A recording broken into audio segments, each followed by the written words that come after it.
Kastil Besi Hitam bab 1141, kalah saat matahari terbit tapi untung saat matahari terbenam. Cahaya bulan tidak mampu menembus atap dan tebal sekat serta dinding ruangan. Di bawah sinar bulan yang sama, Zhang Tai berubah menjadi sinar bulan di kamarnya. Sebelumnya, Zhang Tai mendengar sebuah pepatah yang sudah ada sebelum bencana hingga sekarang. Saat berada di sekolah menengah pria ke-7 di kota Black Hot, guru sejarah alamnya selalu bercerita tentang pepatah ini. Sampai batas tertentu, pepatah ini mendekati kebenaran dan relevan dengan hukum fisika yang paling tidak bisa dihancurkan di dunia. Seseorang tidak bisa mengangkat dirinya dengan menjambak rambutnya sendiri, tidak peduli seberapa kuatnya dia. Ketika dia terbang ke dalam kamar, pepatah ini terlintas di benaknya. Zhang Tai tidak tahu tentang situasinya saat ini. Namun, kenyataannya menunjukkan bahwa dia juga bisa terbang dengan pedang dan pedang selain menerbangkannya. Terbang dengan kekuatan fisik sama sekali berbeda dengan terbang dengan kekuatan spiritual. Yang pertama tidak dapat melanggar aturan fisik yang paling sederhana, tidak diragukan lagi. Yang terakhir ini harus bergantung pada peraturan senior. Oleh karena itu, Zhang Tai tidak terlalu memperhatikan hubungan antara dirinya dan pepatah itu, sebaliknya, dia segera menerimanya dan membenamkannya di dalamnya. Jika orang melihat Zhang Tai terbang di sebuah ruangan dekat dudukan lampu logam, mereka akan menganggapnya sangat lucu. Pada awalnya, Zhang Tai agak malu, namun, dia segera beradaptasi dengannya. Sebagai seorang ksatria bumi yang kuat yang memiliki kesadaran seorang ksatria yang kuat, dia dapat mengendalikan tubuhnya sendiri dengan cara yang tidak terbayangkan. Jika dia mau, dia bahkan bisa mengontrol mode refleksi dan aktivasi neuron tertentu. Selain sebagai seorang ksatria bumi, Zhang Tai juga seorang penguasa dewa. Seorang penguasa ilahi juga dapat mengendalikan suatu objek dengan cara spiritual yang tak terbayangkan. Misalnya, ada 200 mata jarum dalam jarak lebih dari 10 meter di dalam ruangan, 100 pada ketinggian berbeda di setiap sisi. Zhang Tai bisa membuat satu jarum menembus semua mata jarum sebanyak 100 kali dalam 1 detik. Sebagai seorang ksatria bumi, Zhang Tai bisa mengendalikan tubuhnya sendiri. Sebagai penguasa ilahi, dia bisa mengendalikan objek. Setelah menggabungkan kedua kemampuan tersebut, Zhang Tai berubah menjadi lingkaran cahaya bulan di dalam ruangan dengan dudukan lampu logam di tangannya. Kediaman Zhang Tai sangat besar. Ruang tamu itu mencakup lebih dari 300 meter persegi. Namun, jika menyangkut penerbangan, tempat tinggal ini menjadi agak kecil. Namun, di ruangan yang sama di mana burung pipit pun tidak bisa mengepakkan sayapnya secara gratis. Zhang Tai mendapatkan pengalaman terbang yang belum pernah terjadi sebelumnya dan sama sekali berbeda dari terbang dengan cakra. Zhang Tai berubah menjadi cahaya bulan yang melengkung, menimbulkan angin di dalam ruangan. Di ruangan kecil ini, Zhang Tai secara bertahap mempercepat. Dia akan mengubah arah penerbangannya puluhan kali per detik. Jika tidak, dia akan membentur dinding, furnitur, atau perabotan lainnya. Zhang Tai benar-benar menikmati penerbangan yang menyenangkan. Selain itu, ia bergerak semakin fleksibel seperti seekor ikan loah yang berenang secepat sambaran petir di dalam ruangan. Dia terus terbang dengan cara ini selama sekitar 1 jam. Dalam sekejap, angin semakin kencang, meniup tirai dan menyebabkan bunga-bunga di vas di atas meja bergoyang ke timur dan barat, bahkan vasnya pun akan jatuh. Selain itu, selembar koran tertiup angin dalam hitungan detik. Dalam waktu kurang dari setengah detik, angin telah berhenti, jendela-jendelanya terjatuh, bunganya sudah berhenti bergetar. Vas itu kembali ke tempat semula, menyemprotkan air ke atas meja, koran itu jatuh ke tanah, cahaya bulan menghilang, meninggalkan pemandangan di luar jendela. Seolah tidak bergerak sama sekali, Zhang Tai berdiri kokoh di tempatnya semula. Dengan dudukan lampu logam di tangannya, Zhang Tai tampak sangat lucu dan lucu. Namun, wajah Zhang Tai menjadi sangat merah karena kegembiraannya. Kalau bukan di Bukit Xuanyuan, melainkan di kediaman Lord Guangnan, maka Zhang Tai mungkin akan muncul dan meraung karena kegirangan. Dalam sepersekian detik saja, Zhang Tai merasakan penghalang yang sama yang dia rasakan di langit ketika dia terbang dengan kecepatan tercepat beberapa hari yang lalu. Penghalang suara. Beberapa hari yang lalu, penghalang suara ini seperti belenggu yang mengikat dirinya dan gunung tinggi di depannya. Namun, baru saja, Zhang Tai merasakan penghalang suara yang sama telah menjadi kertas tipis yang mudah pecah hanya dengan satu tusukan. Dia gagal menembus penghalang suara di langit luas, namun, dia menerobosnya di ruangan sekecil itu. Jika dia memberitahu orang lain tentang hal itu, tidak ada yang akan percaya. Namun, itu memang benar. Baru saja, mengingat kemungkinan ledakan sonik jika dia menembus kertas setipis itu, Zhang Tai segera berhenti. Menjadi sangat gembira dan gembira, Zhang Tai dengan paksa menepuk kepalanya. Bodoh, bagaimana mungkin kamu tidak berpikir untuk menggunakan kemampuan penguasa surgawi setelah menjadi penguasa surgawi selama bertahun-tahun? Mengapa tidak lebih awal, gumam Zhang Tai. Meski begitu, kegembiraannya tetap memancar bagaikan mata air, memungkinkan seluruh selnya memandikan arus sepele yang disebabkan oleh kegembiraan dan kegembiraan tersebut. Dengan kemampuan Divine Dominator, dia bisa dengan mudah menembus penghalang suara saat terbang. Benar-benar kejutan, itu seperti kue besar yang jatuh dari langit. Akibatnya, Zhang Tai hampir pingsan. Dia merasa menyesal tidak memiliki metode rahasia yang sesuai tentang penerbangan dalam Raja Rock Sutra miliknya. Namun, celah ini diperbaiki oleh kemampuan penguasa ilahi. Kalah saat matahari terbit tetapi untung saat matahari terbenam. Zhang Tai merasakan pengaturan halus dari Tuhan. Setelah merasa senang dan ada lebah di kepalanya selama beberapa saat, Zhang Tai teringat akan lampu logam di tangannya. Dia terlihat sangat lucu. Setelah melihat dudukan lampu logam, dia menjalankan energi spiritualnya dan dudukan lampu logam tersebut terbang dari tangannya dan mendarat di tempat aslinya. Jika dudukan lampu logam bisa membantunya terbang bebas, belum lagi senjata. Dia bahkan bisa merancang satu set pakaian khusus untuk beradaptasi dengan mode penerbangan seperti itu. Namun, ini bukan saat yang tepat baginya untuk mempelajarinya. Zhang Tai melirik jam meja di ruang tamu dan mendapati waktu sudah hampir jam 12 siang. Zhang Tai kemudian merasakan lokasi dari dua bulu yang menjiplak di benaknya dan menemukan bahwa mereka tidak banyak berubah. Setelah berpikir sejenak, Zhang Tai berjalan ke salah satu jendela ruang tamu dan mengawasi keluar. Setelah itu, dia membuka jendela saat dia memicu efek persembunyian rune untuk dirinya sendiri. Saat dia memicu efek persembunyian rune, sosok Zhang Tai secara bertahap menjadi buram dalam kegelapan dan bayangan. Dari semua sudut pandang, tubuh Zhang Tai telah sepenuhnya terintegrasi dengan lingkungan sekitarnya. Ketika cahaya bulan menyinari dan angin sepoi-sepoi meniup tirai, tidak ada bayangan tubuh Zhang Tai yang tertinggal di lantai. Jika seseorang memasuki ruangan pada saat ini, dia pasti tidak akan menyadari bahwa Zhang Tai sedang berdiri di samping jendela karena Ki Zhang Tai telah tersembunyi sepenuhnya. Ini adalah efek kuat dari rune persembunyian. Zhang Tai terbang keluar ruangan melalui jendela seperti bunga dan dandelion yang tertiup angin malam. Setelah terbang melintasi halaman rumput, kamar beberapa pelayan di istana Lord Guangnan, Zhang Tai tiba di tembok tinggi istana dalam hitungan detik. Selama proses ini, Zhang Tai bertemu dengan dua tim penjaga yang berpatroli di istana. Tim penjaga terdekat tidak melihat Zhang Tai ketika mereka melewatinya dari jarak 3 meter. Sebelum Zhang Tai sepenuhnya memahami kemampuan terbang sebagai penguasa ilahi, Zhang Tai berpikir untuk terbang keluar dari tembok tinggi secara langsung. Namun, saat menggenggamnya, Zhang Tai tidak khawatir untuk segera menggunakan kemampuan terbang ini. Ada begitu banyak pembangkit tenaga listrik di Bukit Xuanyuan. Selain itu, terdapat harta karun rahasia di kota Kekaisaran Kaisar karena seluruh Bukit Xuanyuan masih ditutupi oleh medan energi yang kuat namun aneh. Zhang Tai tidak tahu apakah ada alkemis khusus atau peralatan rune di Bukit Xuanyuan yang bisa menemukan seseorang terbang ke sana. Zhang Tai merasa tidak ada gunanya mengungkap kartu asnya yang belum sepenuhnya dipahami demi menyelidiki situasi beberapa toko kecil. Oleh karena itu, Zhang Tai bertekad untuk pergi ke sana dengan berjalan kaki. Sebenarnya, dengan pengaruh garis keturunan Kuafu, kemampuan bergeraknya dengan berjalan kaki hampir bisa menyamai kemampuan terbangnya. Zhang Tai bisa bergerak lebih dari 100 meter dengan satu langkah secepat sambaran petir. Setelah terkena rune persembunyian dan rune yang bergerak cepat, Zhang Tai bagaikan hembusan angin malam yang bertiup di atas Bukit Xuanyuan. Setelah beberapa saat, dia meninggalkan Bukit Xuanyuan dan tiba di salah satu sisi danau yang berkilauan. Zhang Tai melewati alang-alang di dekat tepi danau di ujung alang-alang itu dan terjun ke dalam danau seperti batu kecil. Siapa? Dengan suara teredam dari alang-alang, seorang pria dengan pakaian setengah terbuka memperlihatkan kepalanya dari alang-alang dengan mata berbinar. Setelah melihat sekeliling dan tidak menemukan siapapun di sekitarnya, dia membenamkan kepalanya di alang-alang sekali lagi. Apakah ada orang? Suara dering wanita dan suara memakai rok terdengar dari alang-alang. Tidak ada. Kesadaran kesatriaku baru saja merasakan sesuatu di dekatnya. Itu mungkin seekor ikan yang melompat keluar dari air. Jangan khawatir, lanjutkan. Menjijikkan, kita perlu pindah tempat, kata wanita itu dengan nada centil. Tidur di tanah dan menghadap ke langit Bukit Xuanyuan sangatlah menarik. Sungguh kesempatan yang langka, pria itu berkata sambil tersenyum. Sepasang kekasih yang tidak bermoral di alang-alang adalah dua ksatria yang dilihat Zhang Tai di samping Fang Xingyi hari itu. Kastil Besi Hitam bab 1142, mendeteksi danau musik eufonik di malam hari. Zhang Tai tidak membayangkan bahwa dia bisa melihat dua wajah yang dikenalnya di alang-alang danau eufonik musik di timur laut Bukit Xuanyuan malam ini. Beberapa hari yang lalu, ksatria wanita tampan di sisi Fang Xingyi adalah orang yang pendiam dan lembut.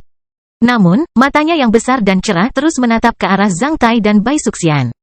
Ketika Zhang Tai terbang melewati ujung alang-alang, dia melihat kulit seputih salju dan montok di alang-alang, yang sungguh menakjubkan. Ksatria pria di alang-alang juga diam ketika Yue Peng dan pria lainnya menyindir Zhang Tai hari itu. Tak terbayangkan, dua orang pendiam bisa tertarik bercinta secara menggila di alang-alang. Pria benar-benar tidak bisa dinilai dari penampilan mereka. Namun, mereka jatuh cinta satu sama lain secara sukarela dan bercinta di tempat yang tersembunyi. Daripada di depan umum ketika mereka akan disalahkan karena membingungkan orang-orang dengan perilaku tidak bermoral. Oleh karena itu, mereka tidak melanggar kesusilaan masyarakat. Itu sudah cukup tersirat bagi para ksatria. Ketika konflik antara Zhang Tai dan Heavens Holding Pavilion telah berlalu, Zhang Tai tidak bermaksud melampiaskan amarahnya pada beberapa orang yang tidak relevan. Oleh karena itu, setelah melihat sekilas ke arah mereka, Zhang Tai tidak memisahkan sepasang bebek Mandarin, sebaliknya, seperti tidak melihatnya. Zhang Tai diam-diam menyelam ke dalam air dan berenang menuju lokasi dua bulu yang menelusuri berdasarkan kesadaran kesatrianya. Tentu saja, danau eufonik musik tidak bisa menandingi ukuran laut. Namun danau ini memiliki kedalaman sekitar 200 meter sehingga dapat dilalui kapal-kapal besar. Lebih dari 100 meter di bawah permukaan air, Zhang Tai melaju dengan sangat cepat. Saat Zhang Tai memasuki air, rasanya seperti seekor naga kembali ke laut. Bahkan jika dia menghadapi seorang ksatria bayangan saat ini, dia tidak akan takut pada ksatria bayangan itu bahkan tanpa menggunakan kemampuannya sebagai penguasa dewa. Pertempuran pelindung Qi berubah menjadi lapisan yang sangat tipis di tubuh Zhang Tai. Ketika air mengalir di atas Zhang Tai tidak basah sama sekali. Seperti ikan besar dan yaksa di dalam air, dia bergerak jauh secepat sambaran petir, meninggalkan riak halus di perairan dalam. Segera setelah Zhang Tai memasuki air, sebuah perahu udara terbang ke arah yang sama dengan Zhang Tai di dalam air. Sebuah kapal penjelajah mewah dengan panjang lebih dari 70 meter berhenti di tengah danau eufonik musik. Kapal penjelajah seperti itu dapat dilihat di mana-mana di danau eufonik musik. Banyak orang yang memenuhi syarat untuk tinggal di Bukit Xuanyuan akan membeli sebuah kapal penjelajah. Itu semudah mengedipkan mata. Setelah meninggalkan Bukit Xuanyuan, orang-orang kaya dan berkuasa dapat bersantai di kapal penjelajah yang lepas. Karena Bukit Xuanyuan memiliki banyak peraturan yang ketat. Banyak yang memilih untuk bersantai dengan melakukan perjalanan di Danau Peri, Danau Heavenly Up, dan Danau Eufonik Musik, belum lagi industri kapal pesiar yang dicat dengan warna cerah. Saat malam sudah larut, katrol yang lepas dan kapal pesiar yang dicat cerah di Danau Eufonik Musik menjadi sunyi. Selain cahaya lampu di kapal-kapal di kejauhan, katrol-katrol yang lepas dan kapal-kapal pesiar yang dicat cerah di danau menjaga jarak sekitar 1 mil satu sama lain, kecuali jika mereka awalnya terintegrasi satu sama lain. Jika tidak ada kapal yang tidak relevan yang akan berdekatan saat ini. Kedatangan sebuah airboat tidak menimbulkan seruan apapun di Danau Eufonik Musik di malam hari. Mungkin tidak mudah untuk melihat airboat di tempat lain, namun, di Bukit Xuanyuan, karena terdapat terlalu banyak pejabat. Sangatlah normal untuk menjemput tokoh-tokoh besar antara Danau Eufonik Musik dan Bukit Xuanyuan dengan perahu udara. Oleh karena itu, tidak ada seorang pun yang mau ikut bersenang-senang seperti orang desa yang membuat keributan. Selain itu, saat airboat tiba di tengah malam, meski tidak menyembunyikan pergerakannya, pemilik airboat pasti cukup rendah hati. Tak satu pun dari orang-orang yang bisa naik kapal udara itu berkarakter sederhana. Jika seseorang mendekatinya, dia mungkin mendapat masalah. Saat perahu udara perlahan-lahan turun dan mencapai beberapa meter di atas danau, satu kapal pesiar bercat cerah dan dua kapal penjelajah secara sadar menjauh darinya. Terlalu banyak orang pintar di dunia ini. Han Yuanhong langsung turun ke dek kapal penjelajah mewah melalui tangga berkelok-kelok yang terbentang dari airboat. Ketika dia tiba, semua orang di katrol longgar menunggunya dengan hormat, termasuk orang-orang malang dari Kekaisaran Arike yang diasingkan dari Bukit Xuanyuan. Namun, orang-orang ini tidak terlihat senyaman yang dilihat Zhang Tai lebih dari 10 jam yang lalu, sebaliknya, mereka semua tampak kebingungan. Termasuk satu-satunya ksatria tua Kekaisaran Arike yang masih hidup yang menemani Pangeran Kekaisaran Arike di sini. Karena pangeran mereka telah terbunuh di Bukit Xuanyuan, bahkan jika mereka dapat bertahan hidup kembali ke Kekaisaran Arike, mereka pasti tidak akan mendapatkan hasil yang baik. Hanya satu kesatria di pihak pangeran yang selamat, mereka yang tidak berada di tempat saat pangeran terbunuh pasti mengalami bencana tanpa disadari. Sampai mereka diusir dari Bukit Xuanyuan seperti anjing pie di bawah pengawasan pejabat negara Taixia, mereka masih tidak tahu apa yang terjadi. Di bawah sinar bulan, Danau Eufonik Musik tampak sangat indah. Namun, Han Yuanhong tidak ingin menikmati pemandangan indah di bawah sinar bulan di atas Danau Eufonik Musik. Setelah mendarat di dek kapal penjelajah, dia memandang sekeliling semua orang yang menunggunya dengan hormat. Setelah itu, dia fokus pada satu-satunya ksatria Kekaisaran Arike yang masih hidup di antara rombongan pangeran secara diam-diam. Setelah meliriknya, Han Yuanhong memasuki kabin. Semua orang yang menunggu Han Yuanhong di dek juga memasuki kabin, namun hanya kesatria Kekaisaran Arike yang murung, namun kebingungan itu yang memenuhi syarat untuk memasuki ruangan yang sama dengan Han Yuanhong. Orang yang membunuh Pangeran Sris di gerbang Qian hari ini adalah Cui Li, penguasa sekte naga besi di Provinsi Yuzhou, negara Taixia. Pria ini sangat licik dan kejam. Dia tidak peduli dengan hasil perbuatannya di masa depan. Semuanya. Menurut intelijen kami, orang ini telah membunuh lebih dari 10 ksatria iblis besi hitam dan ksatria iblis tanah di alam elemen tanah. Ksatria bumi biasa tidak dapat mengalahkannya. Wanita di sisinya adalah satu-satunya putri Lord Guangnan, juga putri dari istana Tuan Guangnan. Meskipun wanita ini hanyalah seorang ksatria besi hitam, kekuatan ayahnya sangat menakutkan. Bahkan hukum emas dan kekuasaan pun takut padanya. Han Yuanhong berkata dengan sungguh-sungguh dengan ekspresi khawatir. Setelah mendengar kata-kata Han Yuanhong, wajah ksatria kekaisaran Arike itu langsung berubah muram. Menghadapi ksatria bumi yang bisa menendang pangerannya sampai mati dan Lord Guangnan yang terkenal di negara Taixia, ksatria besi hitam ini bertanya dengan bingung. Apa yang harus kita lakukan sekarang? Demi keselamatanmu, aku akan mengaturmu untuk pergi dari sini malam ini. Karena pertapa naga api sekarang berada di Bukit Xuanyuan, kita bisa mencegahnya pergi. Namun, kita tidak bisa menghentikan Lord Guangnan melakukan apapun. Han Yuanhong berkata sebelum bertanya dengan tatapan prihatin, apakah kamu membawa kristal penginderaan jauh yang digunakan untuk menghubungi kerajaan Arike? Ksatria yang kebingungan itu mengangguk. Sebaiknya Anda menghubungi kekaisaran Arike agar mereka dapat bersiap menghadapi bahaya yang mungkin terjadi. Lord Guangnan berpikiran sempit. Karena Anda telah menyinggung putrinya, siapa yang tahu bagaimana dia akan membalas dendam kepada Anda. Kastil Besi Hitam Bab 1143, Prestasi Berlimpah. 3 jam kemudian, hari semakin gelap. Di sisi hutan Willow dekat tepian danau eufonik musik, air bergerak secara otomatis tanpa pengaruh angin. Setelah itu, Zhang Tai memperlihatkan kepalanya dan perlahan-lahan berjalan keluar dari danau selangkah demi selangkah, namun, tidak ada setetes pun air di tubuhnya. Dia langsung berjalan menuju padang rumput di tepi danau. Zhang Tai pergi ke darat di tempat lain ketika dia kembali untuk berjaga-jaga jika mengganggu sepasang bebek Mandarin itu. Dia bukan orang mesum yang pipaholik. Dia lebih suka mengambil jalan memutar dari hal yang memalukan itu kecuali dia menemukannya secara tidak sengaja. Akan membosankan jika dia kembali melihat hal itu padahal dia bisa menghindarinya. Hanya anak-anak yang melakukan itu karena penasaran, namun, Zhang Tai bukan anak kecil lagi. Tempat dia pergi ke darat berjarak sekitar 15 mil dari tempat dia masuk ke dalam air. Itu juga merupakan tempat yang tidak berpenghuni. Berdiri di tepi danau, Zhang Tai mengamati danau. Baru saja, ketika Han Yuanhong berbicara dengan satu-satunya kesatria kekaisaran Arike yang masih hidup di antara rombongan pangeran. Zhang Tai sedang berbaring di atas bonsai di dalam ruangan dalam inkarnasi seekor kumbang kecil. Zhang Tai tiba beberapa menit lebih awal dari Han Yuanhong. Dia tinggal di dalam air tidak jauh dari kapal penjelajah. Sebaliknya, dia menyuruh seekor kumbang kecil mendarat di kapal penjelajah di depan Han Yuanhong. Zhang Tai tidak tahu bahwa Han Yuanhong akan tiba malam ini. Sekarang setelah Han Yuanhong tiba, Zhang Tai baru saja menyuruh kumbang kecil itu mendengarkan kata-kata Han Yuanhong. Sepertinya Han Yuanhong sudah mengetahui latar belakangku dan Bai Suxian setelah berangkat dari mereka di gerbang Kian Pasar Emas dan Tenaga selama kurang dari 1 hari. Zhang Tai tidak terkejut. Yang benar-benar mengejutkan Zhang Tai adalah ketika Han Yuanhong memberitahu orang-orang yang kebingungan dari Kekaisaran Arike tentang kekuatan dan kemungkinan balas dendam Lord Guangnan. Dia tidak segera mengirim orang-orang yang kebingungan itu kembali ke benua bulan sabit dengan menggunakan kapal udara, sebaliknya.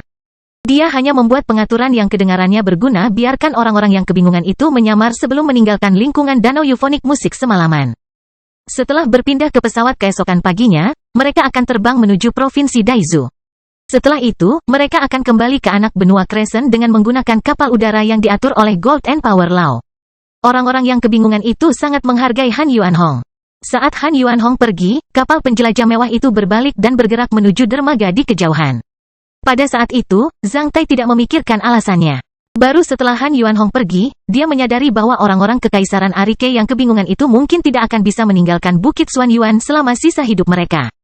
Tekanan dari istana Lord Guangnan dan kematian orang-orang ini dapat membantu klan Han mengendalikan Kekaisaran Arike dengan lebih mudah. Trik yang bagus, orang-orang yang kebingungan itu masih menghargai Han Yuanhong setelah dikhianati olehnya. Zhang Tai tidak bersimpati dengan orang-orang Kekaisaran Arike yang kebingungan itu. Karena mereka juga tidak layak mendapatkan simpatinya. Zhang Tai tidak peduli apakah mereka masih hidup atau tidak. Namun, ketika dia mengetahui bahwa Han Yuanhong langsung menjatuhkan orang-orang itu ke pembunuh dari istana Lord Guangnan seperti anak terlantar. Zhang Tai sudah tidak lagi berpikir untuk menerima informasi intelijen dari orang-orang itu dengan menggunakan metode rahasia. Alasannya sederhana. Jika ada perdagangan rahasia antara klan Han dan Kekaisaran Arike dan orang-orang itu mengetahui sesuatu yang penting, Han Yuanhong tidak akan pernah meninggalkan mereka jika mereka mengungkap sesuatu yang penting kepada Lord Guangnan. Sekarang Han Yuanhong tidak takut kalau orang-orang ini akan mengungkap rahasianya, itu menandakan bahwa orang-orang ini tidak berharga. Mungkin, satu-satunya nilai mereka adalah memverifikasi kekuatan rumah Lord Guangnan dan membantu klan Han mencapai target mereka. Bahkan jika mencari informasi intelijen, tidak ada yang berani mengatakan bahwa mereka dapat menerima informasi penting setiap saat, termasuk satria tingkat bijak. Zhang Tai keluar malam ini karena dia merasa Kekaisaran Arikei mungkin memiliki hubungan berbasis manfaat. Dia ingin menemukan beberapa petunjuk. Meski tidak menerima informasi atau pesan penting apapun, ia tidak kecewa, karena ia menerima sesuatu yang kurang lebih. Pertama, Zhang Tai tahu bahwa Han Yuanhong memperhatikannya. Jika memungkinkan, ahli hukum emas dan kekuasaan pasti akan mengacaukannya. Namun, Zhang Tai tidak akan menyia-nyiakan kesempatan seperti itu kepada klan Han. Menurut pendapat Zhang Tai, masa kejayaan klan Han di Bukit Xuanyuan akan berakhir paling lama dalam 12 hari. Selama periode tersebut, selama Zhang Tai tidak meninggalkan Bukit Xuanyuan, hukum emas dan kekuasaan tidak akan merugikan Zhang Tai. 12 hari kemudian, pengaruh klan Han dalam hukum emas dan kekuasaan pasti akan hilang sepenuhnya. Pada saat itu, hukum emas dan kekuasaan tidak lagi mengancam keselamatan Zhang Tai. Kedua, melalui orang-orang Kekaisaran Arikei yang kebingungan, Zhang Tai memahami tentang negara besar di anak benua Crescent ini. Kekaisaran Arikei memang merupakan negara besar di anak benua Crescent. Luas wilayahnya lebih dari 530 mil persegi dengan jumlah penduduk kurang dari 200 juta jiwa. Mereka memiliki seorang ksatria bumi di antara keluarga kerajaan. Pangeran terkutuk yang ditendang sampai mati oleh Zhang Tai adalah seorang bakat budidaya yang langka di negeri ini. Keluarga kerajaan Kekaisaran Arikei sama bahagianya dengan memiliki orang seperti itu di negara mereka. Karena orang ini dilahirkan dengan bakat luar biasa dan sumber daya budidaya yang memadai dan memiliki keluarga kerajaan di punggungnya. Dia bisa berpromosi menjadi ksatria besi hitam sebelum usia 40 tahun. Mungkin, dia sudah terbiasa menjadi sombong di negaranya ketika dia datang. Bukit Xuanyuan, dengan hukum emas dan kekuasaan dan klan Han di punggungnya, dia tidak tahu bagaimana cara untuk dilindungi undang-undang. Oleh karena itu, dia akhirnya terbunuh oleh satu tendangan Zhang Tai. Selain ksatria bumi di rumah kerajaan Kekaisaran Arikei, Kekaisaran Arikei tidak bisa menjadi ancaman sama sekali bagi Zhang Tai. Namun, seorang ksatria bumi biasa bukanlah sesuatu yang serius di mata Zhang Tai. Setelah Han Yuanhong pergi, kumbang kecil itu tidak lagi tertarik pada orang-orang malang itu, oleh karena itu, dia juga meninggalkan kapal penjelajah mewah itu. Setelah meninggalkan kapal penjelajah mewah itu, kumbang kecil itu memasuki kastil besi hitam di dalam air. Setelah membunuh orang-orang dan ksatria di kapal udara klan Han, Zhang Tai sudah lama tidak memasuki kastil besi hitam. Tentu saja, dia tidak mengambil buah dari pohon kecil itu. Karena dia punya waktu luang untuk saat ini, dia bermaksud untuk mencerna buah-buahan baru itu. Sebagian besar buah di pohon kecil adalah buah penghakiman. Setelah mengambil buah penghakiman itu, semua keterampilan rune abadi Zhang Tai telah mencapai ranah master kecuali keterampilan pemisahan tubuh cerminnya. Selain buah penghakiman tersebut, buah kecemerlangan juga mengandung seluruh energi spiritual Han Yuantu dan Wen Haoyun yang dicari di seluruh negeri Taixia oleh Mahkamah Agung. Hasilnya, energi spiritual Zhang Tai melonjak pesat. Zhang Tai tidak tahu apakah para bajingan yang dia bunuh di atas kapal udara itu telah melakukan terlalu banyak kejahatan atau tidak. Bagaimanapun, pencapaiannya benar-benar di luar imajinasinya. Semakin berkuasa suatu bangsa dan semakin banyak kejahatan yang mereka lakukan, semakin besar pahala buah penghakiman yang mereka terima. Ini adalah aturan yang diikuti oleh pohon kecil untuk menghasilkan buah penghakiman. Kali ini, dia benar-benar mendapatkan lebih banyak buah penilaian daripada sebelumnya. Energi spiritual dalam buah kecemerlangan itu juga jauh lebih besar daripada total energi spiritual dari satu ksatria bumi biasa dan satu ksatria besi hitam pada umumnya. Itu hampir 3 kali lipat dari monster Tuaki. Oleh karena itu, Zhang Tai menyadari bahwa mungkin kedua orang itu, terutama Cebak terkutuk yang telah mencapai prestasi lebih besar dalam pengembangan energi spiritual melalui cara-cara khusus. Zhang Tai benar-benar mendapat banyak manfaat darinya. Setelah mengambil begitu banyak buah, keseluruhan kekuatan Zhang Tai melonjak sekali lagi. Setelah mengambil buahnya, Zhang Tai melihat ke arah ksatria bumi yang anggota tubuhnya telah dipotong di kastil besi hitam. Ksatria bumi yang pergi untuk mengambil cacing induk boneka di lembah Pingxia bersama dengan Wen Haoyun dipotong anggota tubuhnya oleh Zhang Tai dalam sekejap mata di perahu udara Han Yuantu. Setelah itu, sedikit cakra air yang telah dibentuk oleh ksatria bumi itu dipecah menjadi beberapa bagian oleh Zhang Tai menggunakan metode purgatori samsara, menyebabkan dia langsung pingsan. Dengan prinsip daur ulang, Zhang Tai memindahkannya ke kastil besi hitam dan bersiap untuk mempersembahkan korban berdarah bersamanya. Setelah kembali ke Castle of Black Iron, Zhang Tai tahu bahwa ksatria bumi bernama Xiao Longfei. Ketika Xiao Longfei berada di Castle of Black Iron, dia dirawat dengan baik oleh Heller dan ketiga pelayan Zhang Tai. Ketika Zhang Tai melihatnya sekali lagi, dia sedang duduk di kursi roda sementara wajahnya tampak agak kemerahan. Zhang Tai sangat bingung dengan perlakuan baik yang diterima pria di kastil besi hitam ini. Oleh karena itu, dia bertanya kepada Heller tentang alasannya. Tuan Kastil, apakah kamu ingin mempersembahkan korban berdarah bersamanya? Heller bertanya pada Zhang Tai. Tentu saja, Zhang Tai segera menjawab. Tuan Kastil, jangan lupa bahwa dia adalah seorang ksatria bumi. Heller memperhatikan Zhang Tai sebelum menambahkan dengan sungguh-sungguh seorang manusia ksatria bumi. Zhang Tai mengerutkan kening. Apakah maksud Heller aku tidak punya prinsip? Namun, saya selalu berpegang pada prinsip saya. Zhang Tai menjawab, secara umum, saya tidak akan melakukan pengorbanan berdarah dengan manusia. Jika itu adalah permusuhan pribadi, saya lebih memilih untuk membunuhnya daripada melakukan pengorbanan berdarah bersamanya. Itu adalah keuntungan saya. Namun, sekarang orang ini menyerah kepada gereja mencapai surga dan bekerja sama dengan iblis, dia hanyalah seonggok sampah di antara manusia yang bahkan tidak bisa menandingi anjing dan babi. Jika saya mempersembahkan korban berdarah bersamanya, saya tidak akan menanggung beban mental apapun. Heller tersenyum, Tuan Kastil, sepertinya kamu salah paham. Aku tidak menyalahkan Tuan Kastil karena tidak mempunyai prinsip apapun. Maksudku, meskipun Tuan Kastil memurnikan cakra airnya, dia tetaplah seorang ksatria bumi yang kekuatan tempurnya hampir sama dengan mereka yang baru dipromosikan menjadi seorang ksatria bumi. Dia hanya lumpuh dan tidak bisa bergerak lagi. Namun, dia masih bisa berdiri di bawah sinar matahari. Jika Raja Kastil bisa meminta dia melayanimu, itu akan lebih berharga daripada membunuhnya. Castle Lord sebenarnya kekurangan asisten yang kuat di luar. Setelah mendengar kata-kata Heller, Zhang Tai menjadi terkejut. Kastil Besi Hitam bab 1144, Kepala Klan. Ah, Tuan Muda Cui, apa yang terjadi padamu? Keesokan paginya, ketika Zhang Tai selesai memberi makan burung-burung dengan baskom berisi gandum yang telah direndam dalam air semalaman dan kembali dari istana Lord Guangnan di Bukit Xuanyuan. Dia bertemu dengan Paman Zong. Saat melihat Zhang Tai, Paman Zong merasa takjub. Ekspresi Zhang Tai tetap tidak berubah, namun ki dan temperamennya telah meningkat pesat setelah mengambil buah kecemerlangan yang mengandung terlalu banyak energi spiritual, memahami kemampuan terbang sebagai penguasa ilahi. Ditambah meningkatkan keterampilan rune abadi ke tingkat yang lebih tinggi. Sebagai seorang ksatria, Paman Zong memiliki kesadaran ksatria yang sangat tajam. Selain itu, Paman Zong bisa bertemu Zhang Tai akhir-akhir ini, tentu saja, dia bisa merasakan perubahan besar pada Zhang Tai. Pada suatu malam, Paman Zong merasakan bahwa cahaya mata Zhang Tai menjadi lebih terang dan kulitnya menjadi lebih cerah, seolah-olah ada cahaya kehidupan yang kuat mengalir di dalam tubuhnya. Selain itu, ki Zhang Tai secara keseluruhan menjadi lebih stabil seperti gunung. Selanjutnya, kekuatan tak terlihat melonjak secara diam-diam dalam ketenangan. Ksatria manapun bisa merasakan tekanan tak kasat mata itu selama mereka mendekati Zhang Tai. Paman Zong tidak tahu apa yang terjadi pada Zhang Tai, namun, dia yakin Zhang Tai telah mengalami perubahan besar tadi malam. Oleh karena itu, ia menjadi takjub. Apakah Childe Cui memahami metode rahasia dalam semalam? Itu terlalu cepat. Zhang Tai tersenyum sambil menghilangkan keraguan Paman Zong dalam satu kalimat, tadi malam. Aku berhasil menerobos hambatan dalam kultivasi. Paman Zong benar-benar memiliki wawasan yang bagus. Kata-kata Zhang Tai sebagian benar. Selain Zhang Tai sendiri, tidak ada seorang pun yang mengetahui detailnya. Setelah mendengar bahwa Zhang Tai telah berhasil menembus hambatan dalam kultivasinya, Paman Zong menunjukkan ekspresi wajah seolah-olah dia sedang berkata, aku mengerti. Meskipun Paman Zong masih bertanya-tanya hambatan apa, setelah ditembus, yang dapat menyebabkan perubahan besar. Dia tidak akan menanyakan detailnya karena hambatan metode rahasia yang dikembangkan para ksatria adalah salah satu rahasia terbesar para ksatria. Mereka bahkan tidak mau memberitahu kerabat dan murid mereka tentang hal itu, apalagi orang luar. Childe Cui, kamu benar-benar berbakat.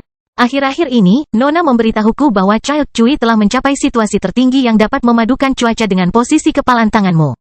Childe Cui, aku tidak pernah membayangkan bahwa kamu dapat menembus kemacetanmu sekali lagi hanya setelah datang ke Bukit Xuanyuan selama beberapa hari. Mengingat usiamu, Childe Cui pasti akan dipromosikan menjadi ksatria surgawi cepat atau lambat.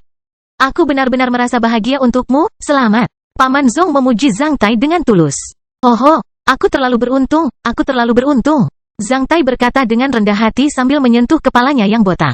Sebagai seorang ksatria, tentu saja Paman Zong tahu betapa sulitnya bagi seorang ksatria untuk menerobos alam. Ketika Zhang Tai datang ke Bukit Xuanyuan pada awalnya, Paman Zong menunjukkan rasa hormat kepada Zhang Tai mengingat hubungan antara Bai Suxian dan dia, saat dia perlahan-lahan memahami Zhang Tai. Laki tua yang rajin dan setia di istana Lord Guangnan ini dengan tulus menghormati Zhang Tai sekarang. Dia benar-benar menantu yang baik. Dia memenuhi syarat untuk menandingi Nona.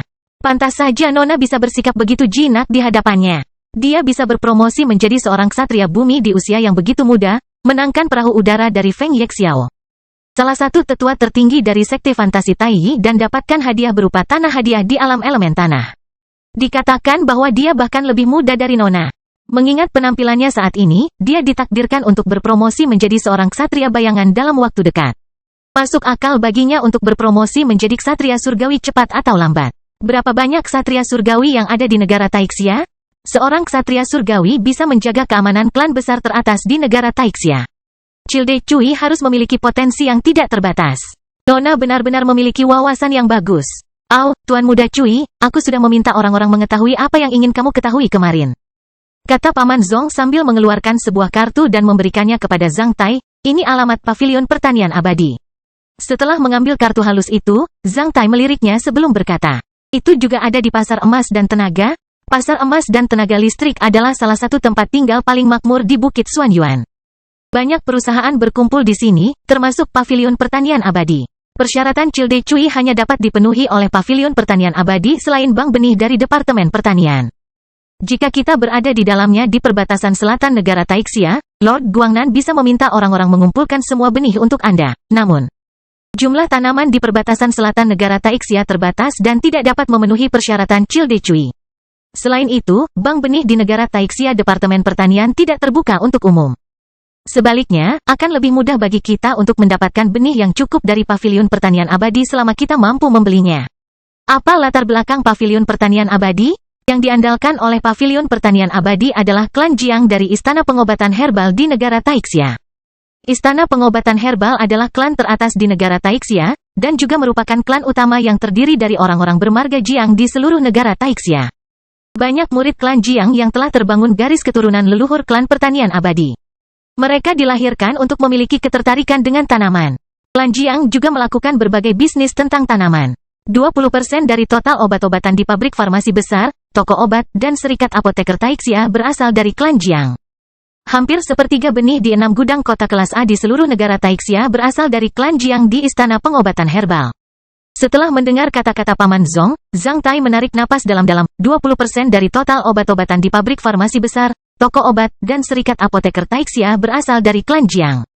Hampir sepertiga benih di 6 gudang kota kelas A di negara Taixia berasal dari klan Jiang di Istana Pengobatan Herbal.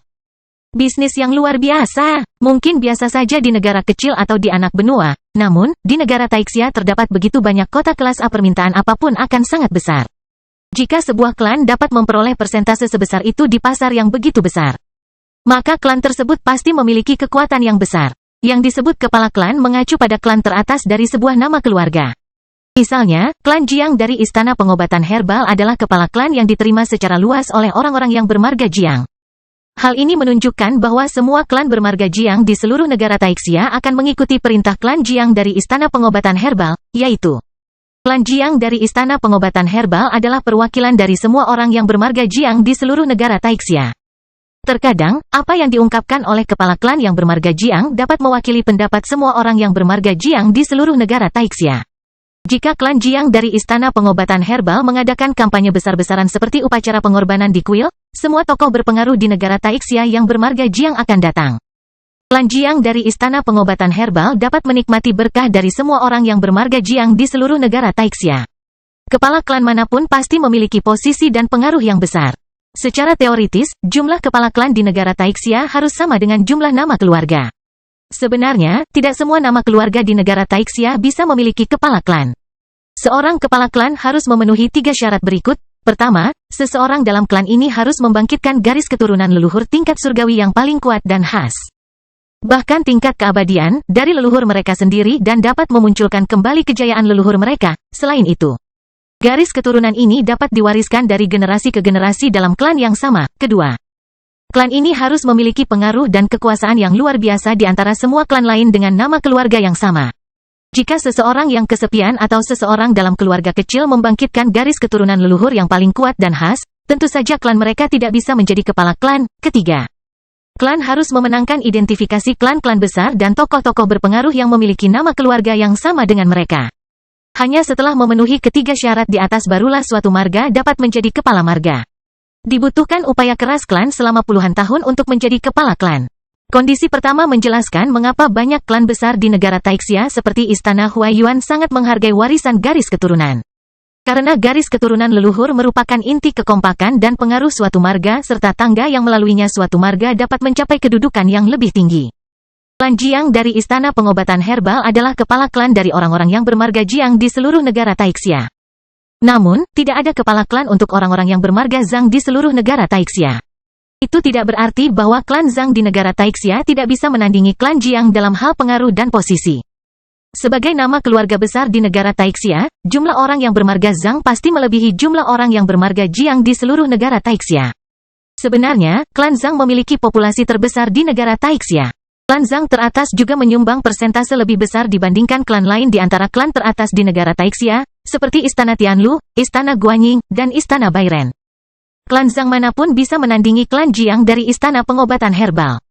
Karena ada terlalu banyak klan Zhang besar di negara Taixia, sulit bagi mereka untuk memilih kepala klan. Jika Istana Tianlu ingin menjadi kepala klan yang bermarga Zhang, Istana Guanyin dan Istana Bairen pasti tidak akan setuju. Demikian pula, jika Istana Guanyin atau Istana Bairen ingin menjadi kepala klan, Istana Tianlu juga tidak akan setuju. Tak satu pun dari mereka yang bisa mengalahkan dua lainnya, oleh karena itu, orang yang bermarga Zhang Tai tidak memiliki kepala klan. Namun, tidak berlebihan jika dikatakan bahwa reputasi kepala klan hampir menjadi target utama klan Zhang terkemuka di negara Taixia. Tanpa memahami metode budidaya rahasia tingkat kaisar, klan besar tidak akan pernah menjadi rumah tangga kerajaan di negara Taixia. Namun, jika sebuah klan besar, khususnya klan besar dengan nama keluarga besar dapat menjadi kepala klan, mereka akan mampu mempengaruhi ratusan juta orang dengan nama keluarga yang sama di seluruh negara Taixia. Menikmati rasa hormat dari orang-orang dengan nama keluarga yang sama di seluruh negara Taixia dan menjadikan leluhur mereka termasyhur dan keturunan mereka terhormat. Mereka pasti akan sejajar dengan keluarga kerajaan di negara Taixia sebagai keluarga paling bergengsi. Meskipun mereka bukan klan kekaisaran, mereka pasti bisa menandingi klan kekaisaran. Kastil Besi Hitam Bab 1145, Paviliun Pertanian Abadi. Apakah ini Paviliun Pertanian Abadi? 2 jam kemudian, berjalan bersama Zhang Tai di Jalan Pasar Emas dan Tenaga. Bai Suxian berbalik dan menyaksikan Paviliun Pertanian Abadi dengan penuh rasa ingin tahu di matanya. Jalan tersebut bukanlah jalan utama Pasar Emas dan Tenaga. Agak enggan menyebutnya jalan, tepatnya, itu lebih seperti jalan kecil yang agak luas. Dibandingkan dengan keramaian orang di jalan lain di Pasar Emas dan Tenaga, tempat ini relatif lebih sepi. Meskipun jalan ini tidak lebar, karena kendaraan dan kendaraan dilarang di Pasar Emas dan Tenaga, bahkan Menteri Kehakiman Negara Taixia harus berjalan di Pasar Emas dan Tenaga, oleh karena itu. Di sini tidak berisik, ini adalah Paviliun Pertanian Abadi. Satu-satunya Paviliun Pertanian Abadi di Pasar Emas dan Tenaga. Anak laki-laki berusia 11 tahun yang memimpin Zhang Tai dan Bai Suxian ke sini berkata dengan tegas, pada saat yang sama. Dia menatap langsung ke mata Zhang Tai seolah-olah dia takut mereka akan membatalkan hutangnya. Zhang Tai tersenyum sambil melemparkan koin emas ke arah anak laki-laki ini. Terima kasih atas kerja kerasmu. Terima kasih, nak, jika kalian berdua memiliki kebutuhan lain, temukan saja aku, si kecil 6 di gerbang Dwi Pasar Emas dan Tenaga. Jika kamu ingin pergi ke tempat lain hari ini, aku akan melayanimu secara gratis. Bocah itu tersenyum lebar ketika dia mengambil koin emas Zhang Tai dan memasukkannya ke dalam saku di bawah mantelnya. Setelah itu, dia membungkuk ke arah Zhang Tai dan Bai Suxian dan meluncur pergi dengan gesit seperti monyet. Pertemuan harta karun adalah pertemuan akbar para ksatria, pengusaha kaya, dan banyak anak dari klan biasa. Banyak anak-anak telah masuk ke Pasar Emas dan Tenaga dan berkumpul di pintu masuk Pasar Emas dan Tenaga. Pasar Emas dan Tenaga listrik sama besarnya dengan kota kecil. Jika orang luar tidak dapat menemukan tempat, mereka dapat menjemput seorang anak dengan santai yang akan dengan senang hati mengantar mereka ke tujuan. Selama periode pertemuan harta karun, mereka yang mengunjungi Pasar Emas dan Tenaga bukanlah orang biasa, mereka semua murah hati dalam membelanjakan uangnya. Koin emas tidak berbeda dengan koin tembaga di mata mereka. Seperti Zhang Tai, mereka akan menghabiskan 1 koin emas sebagai tip dengan santai, dan hal ini akan sangat mengejutkan anak-anak ini. Setelah kejadian kemarin, Zhang Tai dan Bai Suxian tidak memasuki gerbang Qian hari ini. Sebaliknya, mereka turun dari kendaraan di gerbang Dui. Melihat pakaian mereka yang cemerlang dan penampilan mereka yang tidak biasa, banyak anak-anak yang langsung berlari ke arah mereka dan ingin menjadi pemandu mereka. Anak laki-laki bernama si kecil 6 ini lebih pintar karena dia langsung memanggil saudara perempuan Bai Suxian. Puas dengan sebutan ini, Bai Suxian segera memilih anak laki-laki ini sebagai pemandu mereka. Zhang Tai juga sedang mengamati pavilion pertanian abadi. Setidaknya dari tampilannya, Zhang Tai tidak dapat mengidentifikasi bahwa itu adalah kediaman istana pengobatan herbal klan Jiang. Selain tenang, tempat ini lebih terlihat seperti halaman rumah keluarga pada umumnya. Namun, 3 kata pavilion pertanian abadi tampak sedikit menarik karena tidak tertulis di atas gerbang, melainkan di atas batu besar di gerbang. Batu besar itu berada dalam bayangan. Di samping batu besar itu, terdapat bebatuan kecil buatan sementara air mengalir menuruni bebatuan tersebut. Batu besar itu ditutupi lumut hijau tebal yang membentuk 3 kata pavilion pertanian abadi. Orang-orang datang dan pergi. Nampaknya tempat ini tetap tidak sepi bisnis meski letaknya di tempat terpencil. Anggur yang baik tidak memerlukan semak-semak. Mari kita lihat ke dalam. Zhang Tai memberitahu Bai Suxian sambil tersenyum. Bai Suxian mengangguk pelan sambil mengikuti Zhang Tai masuk. Saat mereka memasuki gerbang, Zhang Tai melihat bubuk peoni berwarna-warni, merah muda, merah, ungu, kuning, hijau, hitam dan putih. Benar-benar mempesona. Mencium aroma bunga peoni dan menyaksikan bunga peoni bermekaran di taman, Zhang Tai menjadi sedikit takjub. Sepengetahuan saya, peoni selalu mekar di bulan Mei atau Juni. Namun, ini sudah bulan November. Bagaimana bunga peoni ini bisa mekar di musim ini sementara tidak ada rumah kaca? Jiang Clan benar-benar hebat. Saya diberitahu bahwa salah satu garis keturunan leluhur dari klan petani abadi yang dibangunkan oleh klan Jiang disebut Flower Genleman. Setelah membangkitkan garis keturunan ini, mereka bisa membiarkan bunga mekar kapanpun mereka mau. Mekarnya bunga peoni ini pasti merupakan jasa baik dari Flower Genleman dari klan Jiang. Itu adalah iklan langsung terbaik yang dapat menampilkan kekuatan klan Jiang. Kata-kata Bai Suxian masuk ke telinga Zhang Tai secara rahasia. Zhang Tai mengedipkan matanya dan bertanya pada Bai Suxian. Apakah ada garis keturunan leluhur seperti itu? Orang yang mengelola Taman Kekaisaran Kota Kekaisaran Kaisar di Bukit Xuanyuan adalah anggota klan Jiang.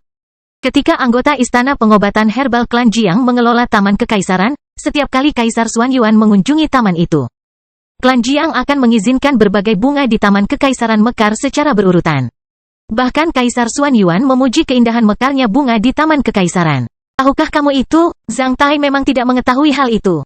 Namun, kata-kata Bai Suxian mengingatkan Zhang Tai pada kejadian ketika dia tiba di hutan belantara es dan salju untuk kedua kalinya dan membiarkan semua bunga bakten laut emas bermekaran di hutan belantara es dan salju demi propaganda. Tentu saja, pemandangan itu terlalu mengejutkan para Slavia dan penganut gereja dewa kuno. Namun, pengurus Guan Xi dari Golden Rock Bank di sisinya tidak terlalu kagum dengan hal itu. Dia juga tidak memperlakukan Petrus sebagai dewa. Saat itu, Zhang Tai bahkan mengira bahwa pengurus Guan Xi hanya berpura-pura tenang atau tidak percaya pada Tuhan. Mengingat kata-kata Bai Suxian, Zhang Tai menyadari bahwa Guan Xi pasti sudah memiliki semua fenomena menakjubkan yang melaluinya. Peter telah membangkitkan beberapa garis keturunan leluhur seperti Flower Genleman. Oleh karena itu, Guan Xi terlihat begitu tenang. Kata-kata Bai Suxian menghilangkan teka-teki yang ada di benak Zhang Tai beberapa tahun lalu. Setelah mereka berbicara sebentar, seorang wanita muda berpakaian hijau berjalan ke arah mereka dengan cara yang ringan sambil tersenyum. Hai, ada yang bisa saya bantu? Aku ingin berbisnis dengan klan Jiang. Belilah benih, Zhang Tai menjawab dengan jujur. Wanita berpakaian hijau itu melirik ke arah Zhang Tai dan Bai Suxian sebelum mengangguk. Silakan ikuti saya. Di bawah bimbingan wanita berpakaian hijau itu, Zhang Tai dan Bai Suxian memasuki ruangan yang relatif mandiri namun tenang di sisi Taman Peoni. Setelah membuatkan secangkir teh untuk Zhang Tai dan Bai Suxian dan memberitahu mereka bahwa seorang pramugara akan datang ke sini untuk bernegosiasi dengan mereka mengenai detailnya setelah beberapa saat dan memastikan bahwa mereka tidak memiliki permintaan lain, wanita muda itu pergi. Cara yang ringan. Setelah wanita itu pergi, ruangan itu dipenuhi aroma air teh. Zhang Tai mengendus dan menyesapnya sebelum menemukan bahwa teh tersebut disajikan dengan air teh mata air liar berkualitas tinggi. Berbicara mengenai nilainya, 2 cangkir air teh di depan Zhang Tai dan Bai Suxian jauh lebih berharga daripada 1 koin emas yang baru saja diberikan Zhang Tai kepada bocah itu. Wanita berpakaian hijau itu memiliki mata yang tajam. Dia dapat mengidentifikasi bahwa Bai Suxian adalah seorang ksatria. Sekarang setelah Bai Suxian bersikap ramah di depan Zhang Tai, wanita itu menyadari bahwa Zhang Tai jelas bukan orang biasa dan ini bukanlah bisnis kecil-kecilan. Mereka juga tidak akan datang ke sini untuk minum teh gratis. Oleh karena itu, dia membawa Zhang Tai dan Bai Suxian ke sini. Wanita itu tidak terlalu cantik, namun dia berperilaku baik ketika menerima Zhang Tai dan Bai Suxian. Meski pintar, dia tidak memperlihatkannya. Oleh karena itu, Zhang Tai merasa cukup nyaman ketika dia menghela nafas dengan emosi di dalam. Seperti itulah seharusnya klan teratas. Mengingat tampilannya, seluruh pavilion pertanian abadi tidak ada hubungannya dengan kemegahan, namun Taman peoni dan 2 cangkir air teh dari mata air liar terasa kaya dan bermartabat dalam kehidupan sederhana seperti apa yang seharusnya menjadi klan besar. Tampaknya semua klan besar di negara Taixia menyukai gaya ini. Mereka yang ingin menunjukkan bahwa mereka kaya semuanya adalah orang kaya baru. Itu bukanlah ruangan besar, namun, itu diatur dengan cara yang sederhana dan elegan. Satu-satunya hiasan di dinding adalah karya kaligrafi yang jelas dan indah dari puisi bunga biasa akan layu. Bunga dan rerumputan biasa cepat atau lambat akan layu, hanya bunga peoni cantik yang masih mekar di pagi ini. Bunga-bunga merah tua yang tertutup embun agak miring seperti terlalu banyak meminum alkohol manis, meninggalkan penampilan indahnya di akhir musim semi. Saya menghargainya sampai matahari terbenam sementara angin musim semi yang hangat terus-menerus menggoyahkan dedaunan. Keharuman bunga peoni yang kaya memasuki ruangan dari jendela seolah-olah sedang mengadakan kencan buta dengan orang-orang yang berbaring di tempat tidur tanpa suara. Ketika Zhang Tai sedang minum air teh dan mencicipi ranah puisi bunga biasa akan layu, seorang lelaki tua yang bersemangat memasuki ruangan. Setelah duduk tepat di hadapan Zhang Tai dan Bai Suxian, maka ia tersenyum ramah. Orang tua yang rendah hati ini adalah Jiang Yu, salah satu pengurus paviliun pertanian abadi. Saya diberitahu bahwa Anda ingin membeli bibit tanaman dari paviliun pertanian abadi? Iya, saya ingin membeli bibit tanaman, jawab Zhang Tai. Bolehkah saya mengetahui bibit tanaman apa yang Anda inginkan dan berapa banyak yang Anda inginkan, nak? Orang tua itu bertanya. Apakah kamu memiliki semua benih yang aku inginkan? Jiang Yu mengambil cangkir tehnya dan menyesapnya sebelum berkata. Kami bisa memberimu semua benih selama kamu bisa memberi nama atau menggambarnya. Apa yang disebut sikap arogan tidak berarti Anda harus menyipitkan mata atau mencibirnya. Seperti yang dilakukan lelaki tua ini, menyesap air teh sebelum memberitahu Anda bahwa kami dapat memberi Anda semua benih yang dapat Anda beri nama atau gambar. Ini adalah sikap arogan yang sesungguhnya. Saya ingin bank bibit tanaman yang berisi semua bibit tanaman yang bisa Anda sediakan. Zhang Tai menjawab sambil tersenyum. Dia tidak merasa jijik dengan arogansi klan Jiang, sebaliknya, dia sangat menghargainya. Semakin arogan klan Jiang, semakin besar kemungkinan bisnis ini bisa terwujud. Itulah yang diinginkan Zhang Tai. Jiang Yu tidak merasa kagum dengan kata-kata Zhang Tai. Zhang Tai bukanlah orang pertama yang mengajukan persyaratan seperti itu ke paviliun pengobatan herbal.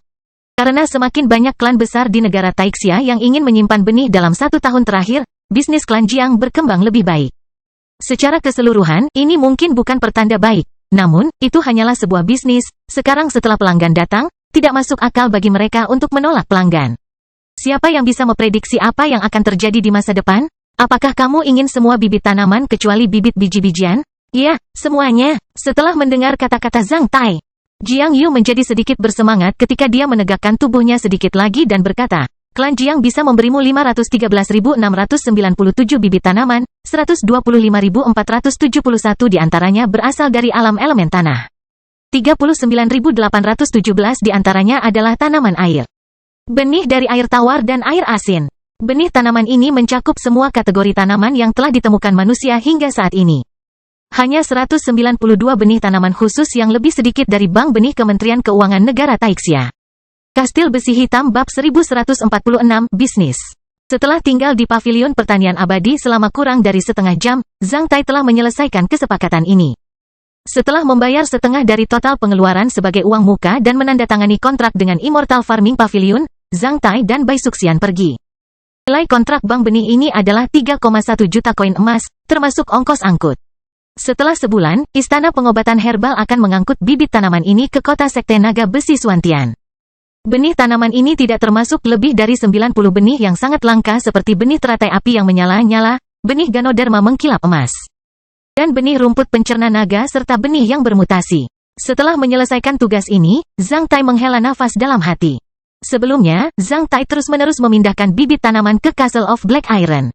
Namun, hanya ada puluhan ribu jenis bibit tanaman di Castle of Black Iron, jauh lebih sedikit dibandingkan yang disediakan oleh Immortal Farming Pavilion.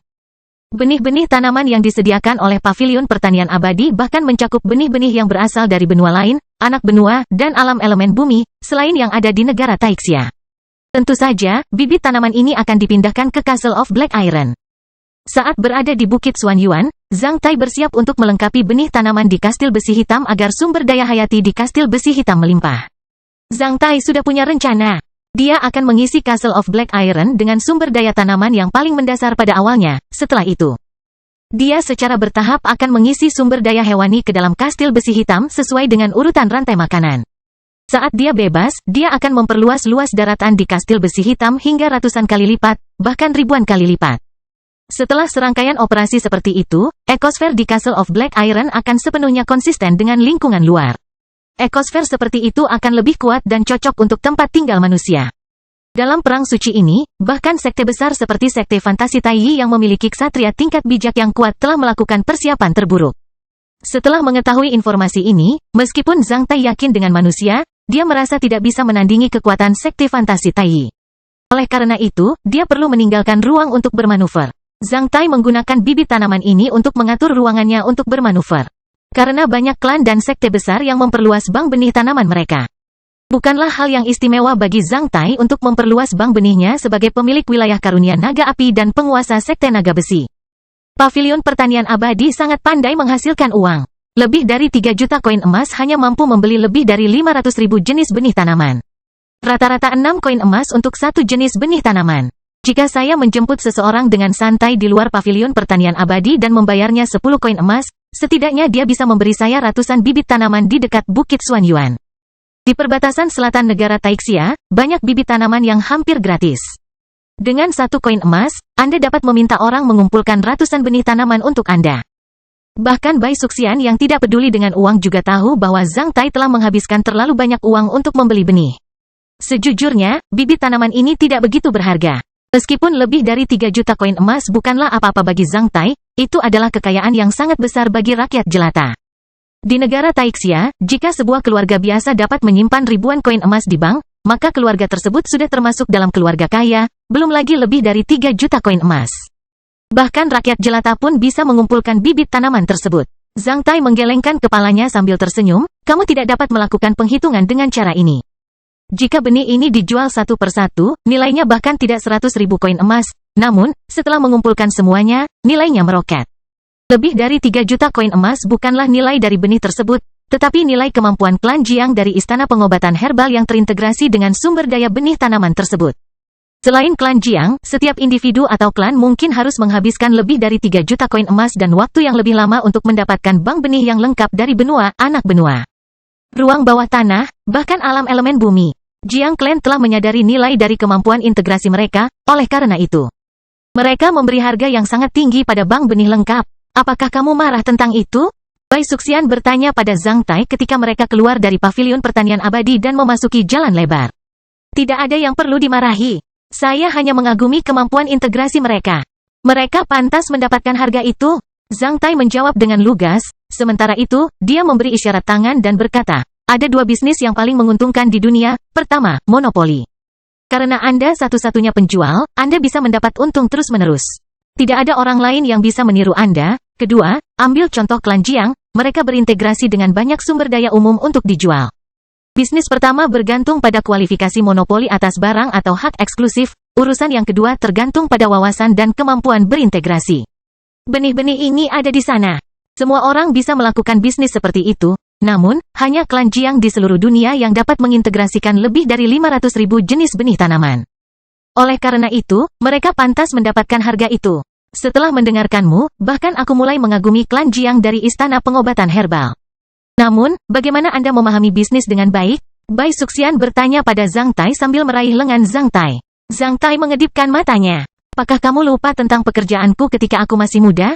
Bai Suxian langsung teringat bahwa Zhang Tai pernah menjabat sebagai penjual di toko kelontong ketika berada di kota Black Hot melalui artikel Zhang Tai di forum Mountain of Brilliance. Kedua orang itu kemudian tertawa bersamaan.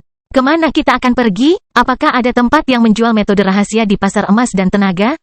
Bagaimana orang bisa menjual metode rahasia di depan umum? Maksudku yang tidak lengkap seperti Robust Oak Skill dan Heavenly Blue Technique. Selain mereka yang tidak bisa berpromosi menjadi seorang ksatria, siapapun yang mungkin berpromosi menjadi seorang ksatria tidak akan mengembangkan metode rahasia seperti itu. Untuk apa kamu menginginkannya? Bai Suxian bertanya pada Zhang Tai dengan tatapan penasaran. Apakah kamu ingat Su Yian di desa Suajia? Zhang Tai menyebutkan desa kecil yang pernah dia dan Bai Suxian selamatkan pada saat kritis dari sosok-sosok berdarah. Ya, saya bersedia. Bai Suxian mengangguk. Su Yian berkata bahwa dia mengembangkan teknik biru surgawi. Versi lengkap teknik biru langit adalah Sutra Dewa Surgawi tingkat hitungan.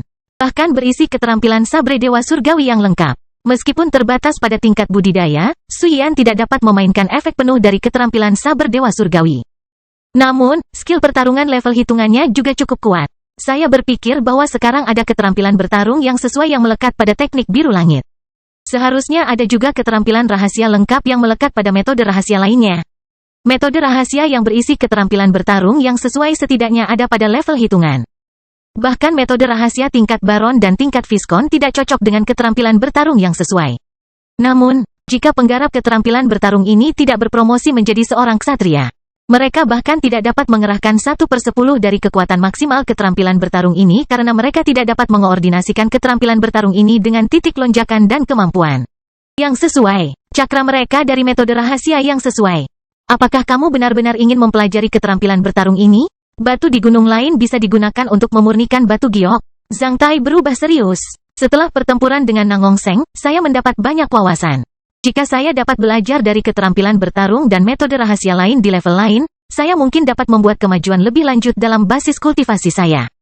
Jadi begitu, Bai Suxian memperlihatkan ekspresi serius, saya belum pernah ke tempat seperti itu. Namun, saya ingat ada toko bernama Pavilion Semi Giok di Pasar Emas dan Tenaga yang khusus menjual metode rahasia yang tidak lengkap. Itu bahkan agak terkenal. Zhang Tai mencoba memulihkan ketenangannya sambil berkata dengan tenang, bagus sekali, mari kita lihat ke sana. Zhang Tai dan Bai Suxian berjalan-jalan di Pasar Emas dan Tenaga sambil bertanya kepada orang yang lewat tentang lokasi Pavilion Semi Giok itu. Setelah 1 jam, mereka akhirnya sampai di toko depan Pavilion Semi Giok. Zhang Tai dan Bai Suxian tahu bahwa mereka diikuti oleh beberapa ekor. Namun, mereka tidak memperdulikan hal itu. Dibandingkan dengan Pavilion Pertanian Abadi yang tenang, Pavilion Semi Giok terlihat sangat berbeda. Toko depan 3 lantai, lantai obsidian yang mengkilap dan 2 baris penjaga lapis baja yang kokoh membuatnya tampak seperti kediaman istana. Apa yang kamu lihat? Zhang Tai bertanya pada Bai Suxian sambil tersenyum. Sepertinya tempat ini juga menipu orang. Zhang Tai mengangguk karena pada dasarnya dia bisa memastikan bahwa sebagian besar pelanggan di Pavilion Semi Giok tidak memiliki kekuatan dan latar belakang pertempuran yang kuat. Karena mereka tidak memiliki sumber daya atau peluang budidaya, mereka datang ke sini untuk memilih metode budidaya meskipun mereka tidak dapat berpromosi menjadi seorang ksatria lagi. Oleh karena itu, penataan di Pavilion Semi Giok hanya dangkal. Pelanggan dapat memahami nilai pengaturan tersebut dengan melihatnya. Pelanggan di sini mungkin tidak memahami nilai bunga peoni dan air teh mata air liar berkualitas tinggi di Immortal Farming Pavilion. Oleh karena itu, komentar Bai Suxian sangat tepat. Kedua orang itu kemudian memasuki Pavilion Semi Giok yang megah dan megah. Saat melihat Zhang Tai dan Bai Suxian memasuki Pavilion Semi Giok, sebuah ekor di belakang mereka terus mengawasi gerbang Pavilion Semi Giok sambil menekankan satu tangan ke pergelangan tangan lainnya, di mana terdapat penginderaan jarak jauh. Kristal. Tuan, Cui Li dan Bai Suxian baru saja memasuki Pavilion Semi Giok. Saya juga sudah mengetahui kesepakatan mereka dengan Immortal Farming Pavilion. Cui Li membeli banyak bibit tanaman dari Jiang Clan. Volume perdagangannya adalah 3,1 juta koin emas. Setelah Zhang Tai dan Bai Suxian memasuki Pavilion Semi Giok kurang dari 1 menit. Pria berwajah panjang dan berjanggut jarang yang ditampar Zhang Tai 2 kali kemarin melaporkan Han Yuanhong tentang jejak Zhang Tai dan Bai Suxian. Sejak Zhang Tai dan Bai Suxian memasuki Pasar Emas dan Tenaga, bawahan Han Yuanhong terus mengawasi mereka dengan cermat. Setelah mendengar laporan tersebut, Han Yuanhong menyeringai sambil mengejek Bang Benih. Cui Li ini sangat patriotik. Apakah dia masih mengira bahwa dia adalah gubernur provinsi di Provinsi Yuzhou? Meskipun saya tidak bisa mengganggu kesepakatan antara mereka dan klan Jiang. Bukankah mereka bertanya siapa bos Pavilion Semi Giok sebelum mereka memasuki toko itu? Han Sui, pergi ke Pavilion Semi Giok, saya pikir Anda sudah tahu apa yang harus dilakukan. Kastil Besi Hitam bab 1147, meninggalkan satu pikiran. Pavilion Semi Giok menjual lebih dari 200 buku rahasia yang memukau termasuk dos, metode, teknik, aliran, dan keterampilan. Dikatakan bahwa ia memiliki jenis buku rahasia yang tidak lengkap paling banyak di seluruh negara Taixia. Melihat begitu banyak buku rahasia di brosur, Zhang Tai merasa terpesona.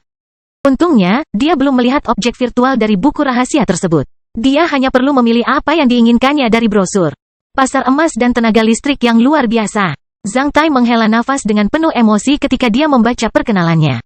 Mungkin hanya Bukit Xuan Yuan yang bisa memiliki toko sebesar ini. Menurut pendahuluan, buku rahasia di sini dijual, sebenarnya, itu berarti pembeli hanya bisa menerima pencerahan 1 kali saja. Pembeli tidak dapat menyebarkan metode rahasia yang dia beli di sini kepada orang lain. Jika seseorang benar-benar ingin membeli metode rahasia yang tidak lengkap dari sini, harganya akan cukup mahal. Zhang Tai ingat bahwa skill sapi kuat yang ia beli di pasar gelap teater operasi Selne hanya berharga 10.000 koin emas, namun metode rahasia yang tidak lengkap di pavilion semi giok akan menghabiskan 120.000 koin emas. Biaya pencerahan untuk satu kali skill Robust Ox adalah 1.200 koin emas. Sedangkan bagi rakyat jelata, baik 120.000 koin emas maupun 1.200 koin emas bukanlah angka yang kecil. Meskipun nilai dari metode rahasia semacam ini turun drastis dalam situasi hidup atau mati yang dihadapi teater operasi Selne, Zhang Tai masih merasa bahwa metode rahasia yang tidak lengkap di pavilion semi giok agak mahal. Tentu saja, Zhang Tai akan membeli seluruh metode rahasia yang tidak lengkap. Sebagai seorang ksatria bumi, jika dia menerima pencerahan orang lain di sini, itu akan menjadi lelucon dan merusak reputasinya sampai tingkat tertentu. Keterampilan rahasia yang tidak lengkap adalah yang termurah di toko ini. Harga dari dokumen, metode, teknik, dan aliran rahasia yang tidak lengkap akan naik seiring waktu dari tingkat ke tingkat yang lain. Bahkan aliran rahasia termurah pun akan dihargai 300.000 koin emas, pencerahan untuk satu kali juga akan mencapai 3.000 koin emas. Harga pencerahan adalah 1/100 dari seluruh metode rahasia yang tidak lengkap.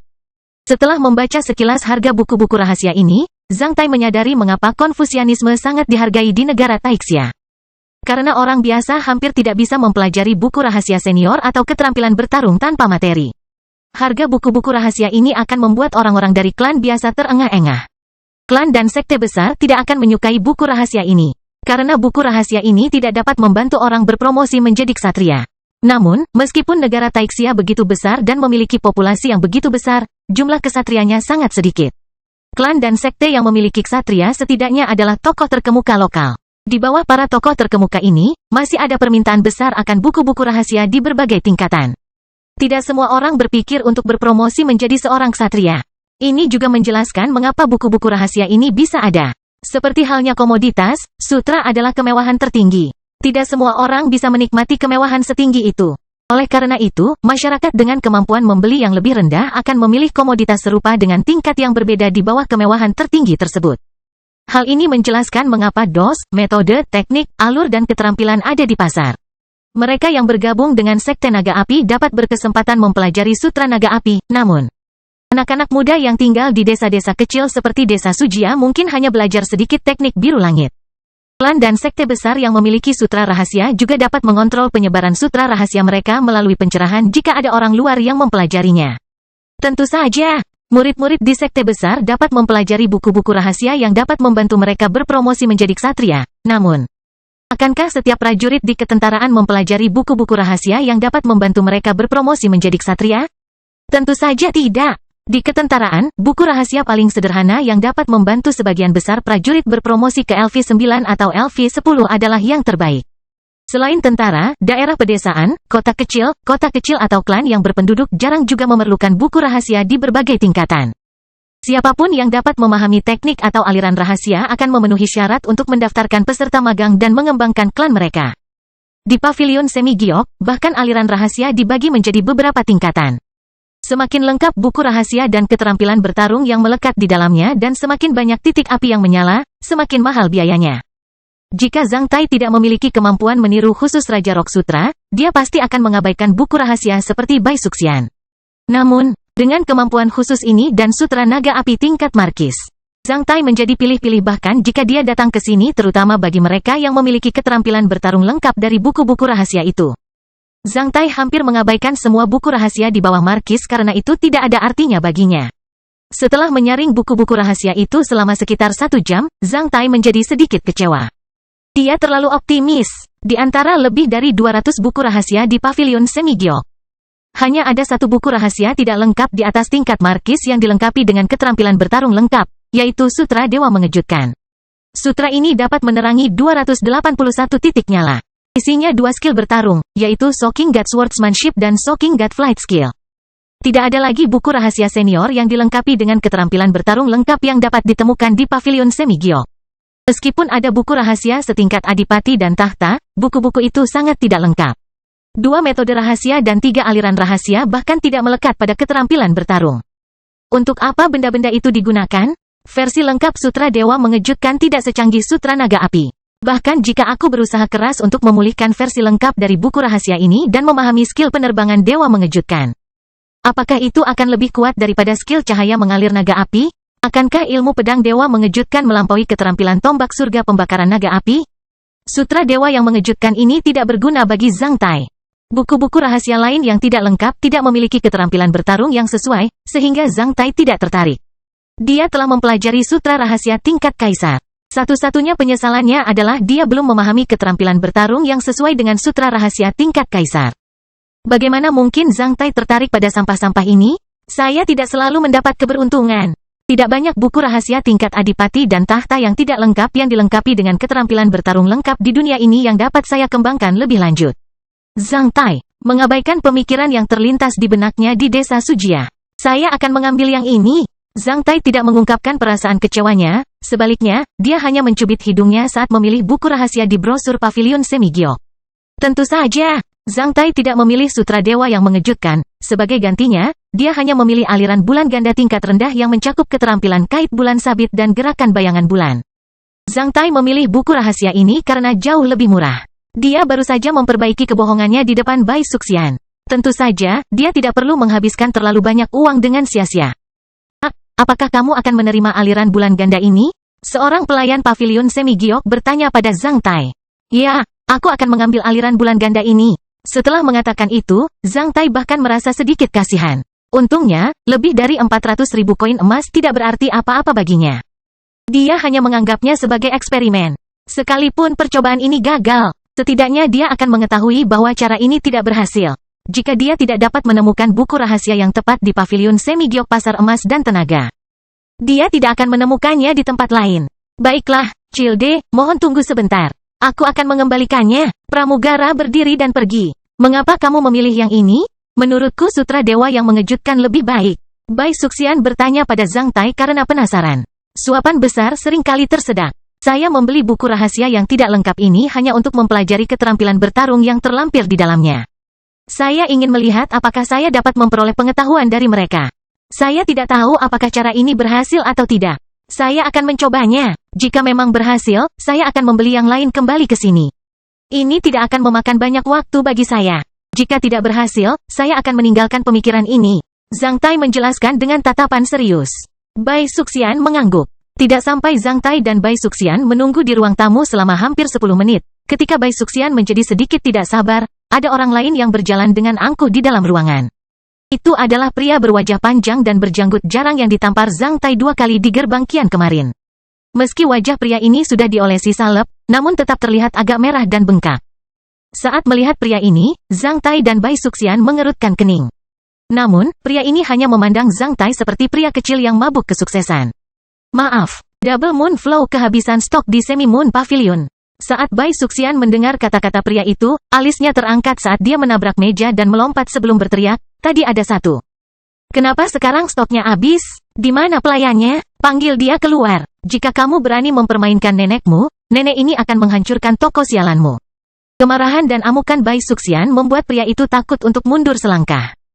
Orang itu menelan ludahnya dengan paksa sebelum mencibir sambil menjulurkan lehernya, saya adalah bos dari Pavilion Semigyok. Kalau saya bilang tidak, ya tidak. Jika kamu menginginkannya, bayarkan aku 5 juta koin emas. Kamu, tadi nilainya kurang dari 500.000 koin emas, bagaimana sekarang bisa meroket 10 kali lipat? Bai Suxian yang belum pernah ditipu sejak kecil, mengangkat tangannya. Sebelum dia menamparkan wajah pria itu, Zhang Tai yang sedang menonton dengan pandangan jauh di satu sisi sudah berdiri dan menangkap pergelangan tangannya, ayo pergi.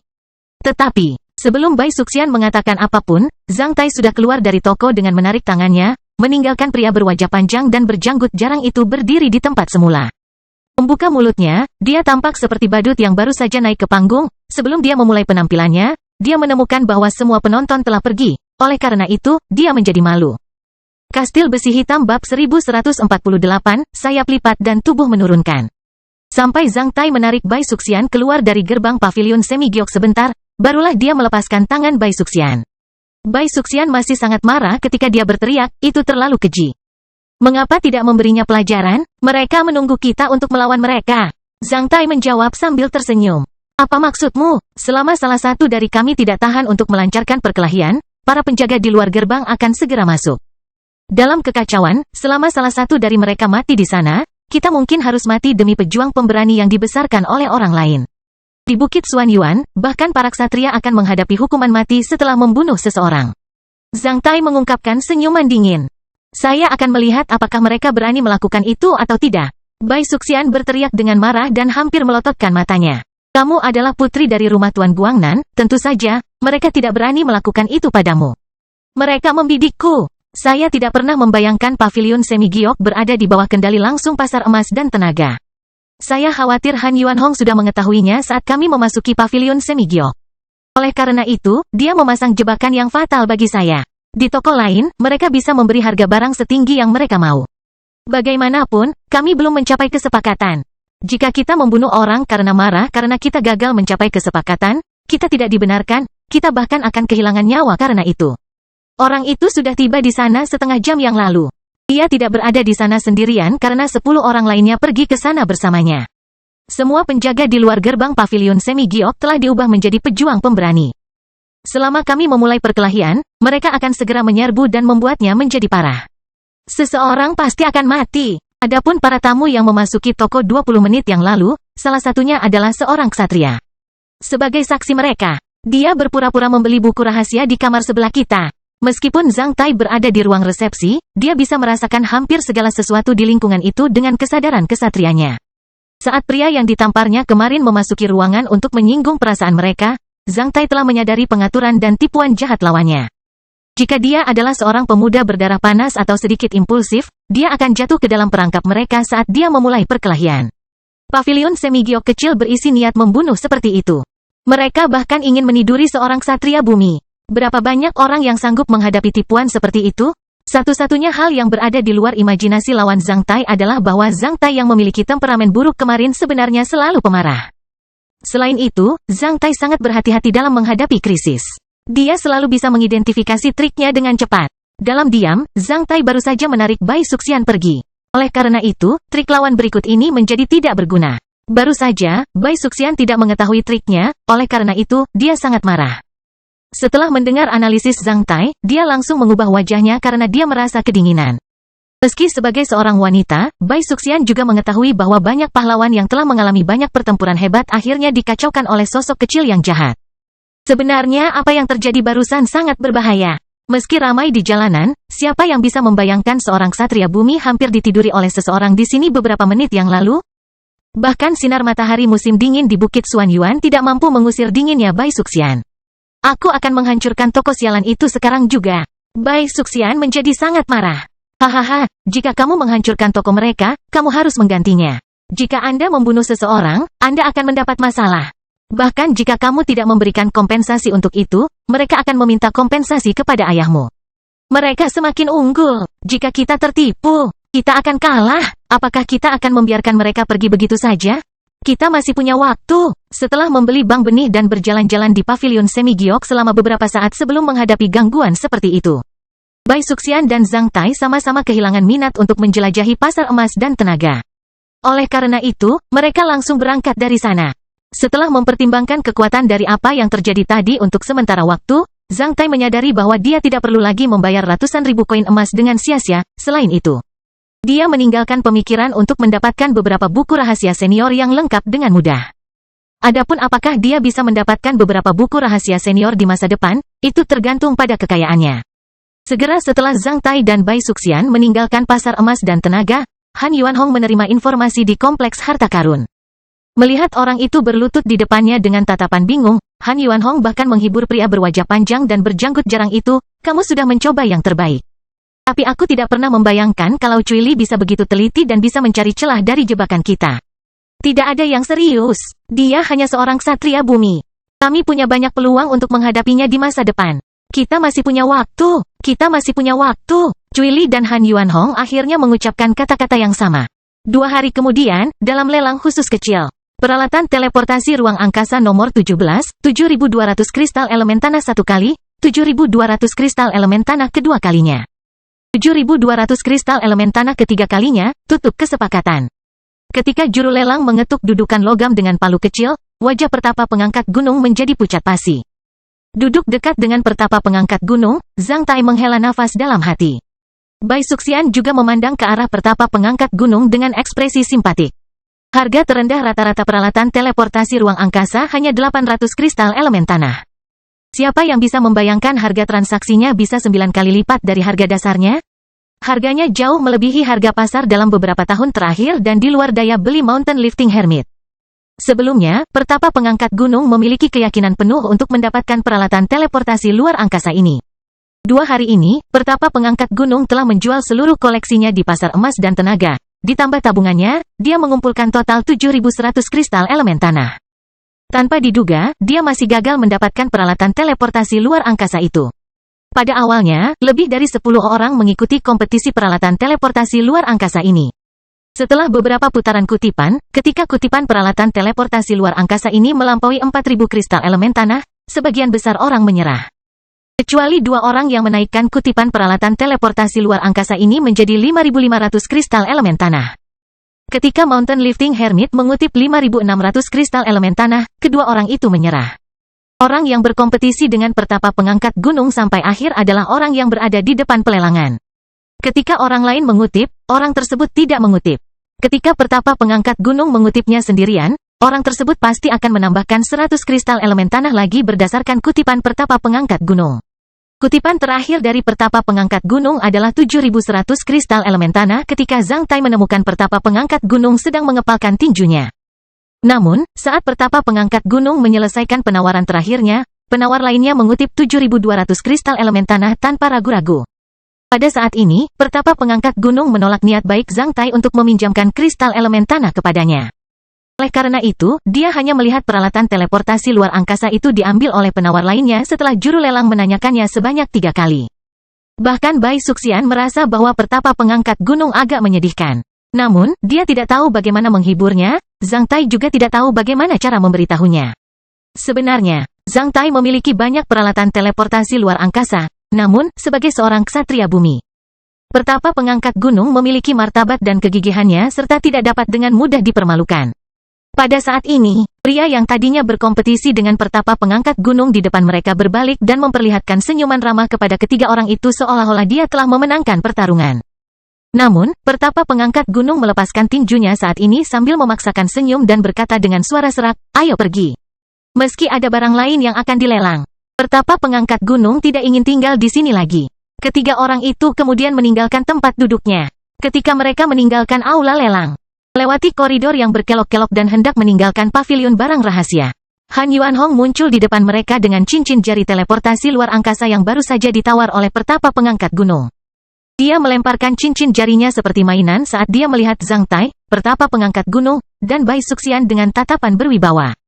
"Apakah kamu tidak ingin melihatnya? Saya minta maaf. Saya menemukan peralatan teleportasi luar angkasa ini halus dan dapat digunakan sebagai hadiah. Saya tidak membayangkan bahwa saya mengganggu rencana Anda. Masih ada beberapa peralatan teleportasi ruang angkasa yang dilelang. Jika Anda kekurangan kristal elemen tanah, beritahu saya. Karena kita semua adalah ksatria Hua, dengan senang hati aku bisa memberimu bantuan, hahaha." Pertapa pengangkat gunung yang enggan berpisah dengan cincin jari teleportasi luar angkasa itu melirik Han Yuanhong dalam-dalam. Tanpa melihat benda di tangan Han Yuanhong, dia langsung melewati Han Yuanhong dengan tatapan mata berkaca-kaca. Bai Suxian ingin kehilangan kesabarannya, namun, Zhang Tai menariknya pergi. Bai Suxian menahan amarahnya sambil melotot ke arah Han Yuanhong. Zhang Tai mengungkapkan senyuman seolah dia belum pernah melihat orang seperti itu di depannya. Melihat 3 orang yang lewat dengan mata berkaca-kaca, cibiran Han Yuanhong langsung membeku. Ketiga orang itu langsung meninggalkan kompleks harta karun. Tempat yang benar-benar omong kosong. "Saya tidak akan pernah datang ke sini lagi." "Menjijikkan," kata Bai Suxian dengan marah. "Kakak laki-laki, kemana tujuanmu?" Zhang Tai bertanya pada pertapa pengangkat gunung, jika kakak laki-lakinya ada waktu luang akhir-akhir ini. "Bagaimana kalau kembali ke Provinsi Yuzu bersama kami dalam beberapa hari? Selalu ada jalan. Jika tidak berhasil di sini, bukan berarti tidak akan berhasil di tempat lain." Pertapa pengangkat gunung perlahan memulihkan ketenangannya. Dia bahkan berbicara kepada Zhang Tai sambil tersenyum, "Saya bersiap untuk mencoba peruntungan di kota Taiyi. Pusat perdagangan mutiara rahasia terbesar terletak di kota itu. Ksatria yang kembali dari alam elemen tanah akan menukarkan mutiara rahasia mereka dengan uang di sana. Dengan kristal elemen tanah ini, saya ingin mencoba peruntungan dengan membeli beberapa mutiara rahasia di sana. Setelah saya mendapatkan teleportasi luar angkasa, Saya akan datang untuk Anda di Provinsi Yuzhou. Apakah ada tempat untuk memperdagangkan mutiara rahasia di negara Taixia? Zhang Tai mengingat nama kota Taiyi dalam benaknya. Saat dia mendengar nama ini, Zhang Tai menyadari bahwa kota ini mungkin ada hubungannya dengan sekte fantasi Taiyi. Kakak, kapan kamu bersiap untuk pergi ke sana? Pertapa pengangkat gunung menatap malam yang dipenuhi bintang-bintang sambil menarik napas dalam-dalam dan berkata, "Aku lebih memilih sekarang daripada memilih hari." Setengah jam kemudian, Zhang Tai dan Bai Suxian mengantar pertapa pengangkat gunung keluar dari Bukit Xuanyuan. Ketika seekor elang akan melancarkan serangan, ia akan melipat sayapnya dan menurunkan tubuhnya. Ketika binatang buas hendak menyerang mangsanya, ia akan menundukkan kepala dan tubuhnya. Bisakah aku menjodohkan burung atau binatang? Sambil menyaksikan pertapa pengangkat gunung terbang ke arah yang jauh secepat sambaran petir, Zhang Tai bertanya pada dirinya sendiri sambil menunjukkan senyuman tipis. Tinggal 9 hari lagi, dia bisa menghasilkan paling banyak 3 buah yang muncul kembali. Dalam 1 minggu berikutnya, Zhang Tai tidak lagi pergi ke Gold and Power Market. Setiap pagi, dia memberi makan burung. Di siang hari, dia akan mengunjungi tempat-tempat indah di Bukit Xuanyuan bersama Bai Suxian. Di malam hari, dia berkultivasi dengan tenang di kamarnya. Dia tidak menemui gangguan itu lagi. Dia membentuk 1 buah yang muncul kembali setiap 3 hari. Zhang Tai tidak merasa kasihan dengan hal itu, sebaliknya, dia memperlakukan efek munculnya kembali masalah menjadi lebih ringan. Adapun Zhang Tai, dia hanya perlu berusaha semaksimal mungkin untuk melakukan itu. Pada tanggal 12 November murid-murid Zhang Tai akhirnya kembali ke istana Lord Guangnan di Bukit Xuanyuan setelah bersenang-senang selama hampir 2 minggu di Bukit Xuanyuan. Mereka semua sangat senang dan selamat. Pada tanggal 13 November Zhang Tai dan Bai Suxian melakukan perjalanan melintasi Danau Peri di siang hari. Di malam hari, Zhang Tai membentuk buah yang muncul kembali dengan kecepatan tercepat di ruang budidayanya. Tak lama setelah itu, dia memasuki situasi kemunculan kembali masalah. Sebelum memasuki situasi kemunculan kembali masalah yang baru, pikiran Zhang Tai menjadi tenang karena dia tidak memiliki harapan lagi untuk hal itu di dalam situasi kemunculan kembali masalah. Kastil Besi Hitam Bab 1149, Kerja Keras Membayar. Bagaimana rasa buah yang muncul kembali yang terakhir kali bermasalah? Dalam situasi kemunculan kembali masalah. Sebelum Zhang Tai mencicipi buah kemunculan kembali masalah yang terakhir dengan hati-hati, petarung iblis LV9 sudah berlari ke arahnya dengan mata berdarah. Seperti yang dia lakukan di masa lalu. Zhang Tai menembakkan ki pertempuran dengan jarinya dan meledakkan kaki petarung iblis itu dalam hitungan detik, membuat darah dan dagingnya berterbangan ke segala arah. Akibatnya, kamarnya terkontaminasi dan dipenuhi bau darah. Ketika pejuang iblis itu jatuh ke tanah dan meraung dengan sedih, Zhang Tai dengan santai membuka kamarnya dan turun ke bawah dengan jujur. Setelah sampai di ruang tamu, dia mengambil pedang berharga dari dinding sebelum meninggalkan rumah. Ketika Zhang Tai meninggalkan rumah, petarung iblis LV9 yang kehilangan kakinya masih beringsut ke arah Zhang Tai dengan tangan dengan mata berdarah sambil mengaum dengan sedih dan mengertakkan gigi. Saat itu masih berangin di tengah malam di Manor. Selain raungan menyedihkan dari ksatria iblis yang gigih itu, suasana di sekitarnya tetap tenang seperti sebelumnya. Bukit Xuanyuan ini adalah milik Zhang Tai sendiri. Apa yang dilihatnya hampir sama dengan 4 kali sebelumnya. Oleh karena itu, Zhang Tai tidak menyangka bahwa buah yang muncul kembali dari masalah terakhir bisa memberinya pencapaian apapun. Zhang Tai telah melihatnya. Jika hasilnya sama seperti sebelumnya, dia harus menggunakan cara paling langsung besok. Bagaimanapun, selama dia bisa mencabut kekuatan klan Han dari Bukit Xuanyuan, dia akan menjadi pemenangnya. Meskipun dia menggunakan metode paling langsung, dia tidak akan kehilangan sehelai rambut pun. Meskipun pedang di tangannya ditujukan untuk tujuan apresiasi, tidak ada hal yang umum di kediaman Lord Guangnan di Bukit Xuanyuan. Ini adalah pedang besar 2 tangan, dengan panjang 177 cm, berat 112 kg, dan lebar 15 cm. Dipengaruhi oleh rune ketajaman dan rune kekencangan LV3, ia juga memiliki efek membelah dan membekukan. Pedang ini jelas merupakan senjata rune yang kompetitif, bahkan untuk para ksatria. Zhang Tai menjatuhkan pedangnya sementara pedang itu tergantung di depannya. Setelah itu, Zhang Tai melompat ke atas pedangnya. Menginjak tubuh pedang lebar itu seolah-olah menginjak papan skating atau papan selancar, dia terbang dari istana ke langit di atas Bukit Xuanyuan. Hampir dalam sepersekian detik, ledakan sonik yang menggelegar yang mengguncang seluruh Bukit Xuanyuan terdengar di atas kota yang hanya ada 1 orang ini. Jika seseorang di Bukit Xuanyuan melihat gerakan Zhang Tai saat ini, mereka pasti akan membungkuk kepadanya karena mereka akan memperlakukan Zhang Tai sebagai seorang ksatria tingkat bijak atau makhluk abadi yang legendaris. Di ketinggian lebih dari 1000 meter di langit, Zhang Tai berdiri dengan santai di atas pedang besar. Pedang itu patah 3 kali lipat kecepatan suara dalam sekejap mata secepat sambaran petir, terus-menerus menimbulkan dentuman sonik yang melengking. Zhang Tai berdiri di atas pedang besar yang kokoh seperti gunung Tai dengan tangan di punggung dengan santai. Pakaiannya bergoyang tertiup angin seolah-olah dia adalah seorang penyair yang berjalan di halaman yang tenang sambil menatap bulan dan memikirkan tentang puisi. Saat ini, Zhang Tai telah melipat sayapnya dan menurunkan tubuhnya sehingga dapat memberikan pukulan fatal pada klan Han kapan saja. Setelah menikmati Bai Suxian di siang hari, Zhang Tai akan melatih kemampuan terbangnya sebagai penguasa dewa dalam situasi kemunculan kembali masalah. Seperti jendela tipis, kemampuan terbang sebagai penguasa ilahi segera dipahami oleh Zhang Tai. Selain itu, Zhang Tai menyelesaikan beberapa keterampilan terbang. Mode penerbangan dengan menginjak pedang besar adalah cara paling menyenangkan dan bergaya bagi seorang penguasa ilahi. Manfaat dari mode penerbangan ini adalah dia dapat mempertahankan sikap abadi. Mode penerbangan ini paling merusak kepentingan bersama. Kekurangannya adalah Zhang Tai akan memiliki perlawanan yang besar ketika menghadapi angin dan tidak bisa mencapai kecepatan terbang maksimal dari dominator ilahi. Mode penerbangan kedua adalah mode penerbangan paling rahasia. Mode penerbangan ini membutuhkan sepasang kaligas dengan sol pelat baja atau bahan paduan, ikat pinggang logam, dan 2 gelang logam. Dalam penerbangan, ia harus mengontrol kaligas, ikat pinggang logam, dan gelang logam secara bersamaan untuk efek penerbangan yang optimal. Tanpa ketiga jenis peralatan tersebut, dia juga bisa terbang, namun, tidak akan terasa senyaman dan sefleksibel ketiga jenis peralatan tersebut. Karena ketiga perlengkapan tersebut biasa dipakai oleh masyarakat, maka tidak akan menimbulkan kecurigaan masyarakat. Mode penerbangan ini paling misterius. Dia dapat menggunakan ketiga alat peraga tersebut untuk mempercepat kecepatannya kapan saja menggunakan kemampuan Divine Dominator saat dalam kondisi penerbangan normal. Mode penerbangan ketiga memiliki efisiensi tertinggi. Dia mengenakan baju besi logam seluruh tubuh yang bahkan menutupi matanya. Dia memanipulasi armor pertempuran logam seluruh tubuh ini menggunakan kemampuan Dominator ilahi. Dalam mode penerbangan ini, dengan perlindungan armor pertempuran logam, Zhang Tai dapat dengan mudah mencapai kecepatan terbang maksimal menggunakan kemampuannya sebagai dominator ilahi bahkan tanpa melepaskan ki pertempuran pelindungnya. Berapa kecepatan terbang maksimal di bawah kendali dominator ilahi? Melalui berbagai percobaan akhir-akhir ini, Zhang Tai membuat kesimpulan yang tepat. Berdasarkan tingkat energi spiritual dan tingkat kesatrianya saat ini, paling banyak dia bisa mencapai 6 kali kecepatan suara, yaitu hampir 4.700 mil per jam. Penemuan dan pengalaman ini mengejutkan Zhang Tai selama beberapa waktu. Beberapa hari yang lalu, dia masih berpikir untuk menembus kecepatan suara menggunakan kemampuan terbang para ksatria. Namun, beberapa hari kemudian, dia telah menembus penghalang sonik menggunakan kemampuan Dewa Dominator dan mencapai kecepatan terbang pesawat hipersonik sebelum bencana. Dengan kemampuan Divine Dominator, dia bisa mencapai 6 kali kecepatan suara. Ketika dia menyerang hanya dengan senjata menggunakan kemampuan Divine Dominator, maka Zhang Tai sendiri tidak bisa mengenali seberapa cepat senjata itu bergerak. Ini akan jauh lebih besar dari 6 kali kecepatan suara.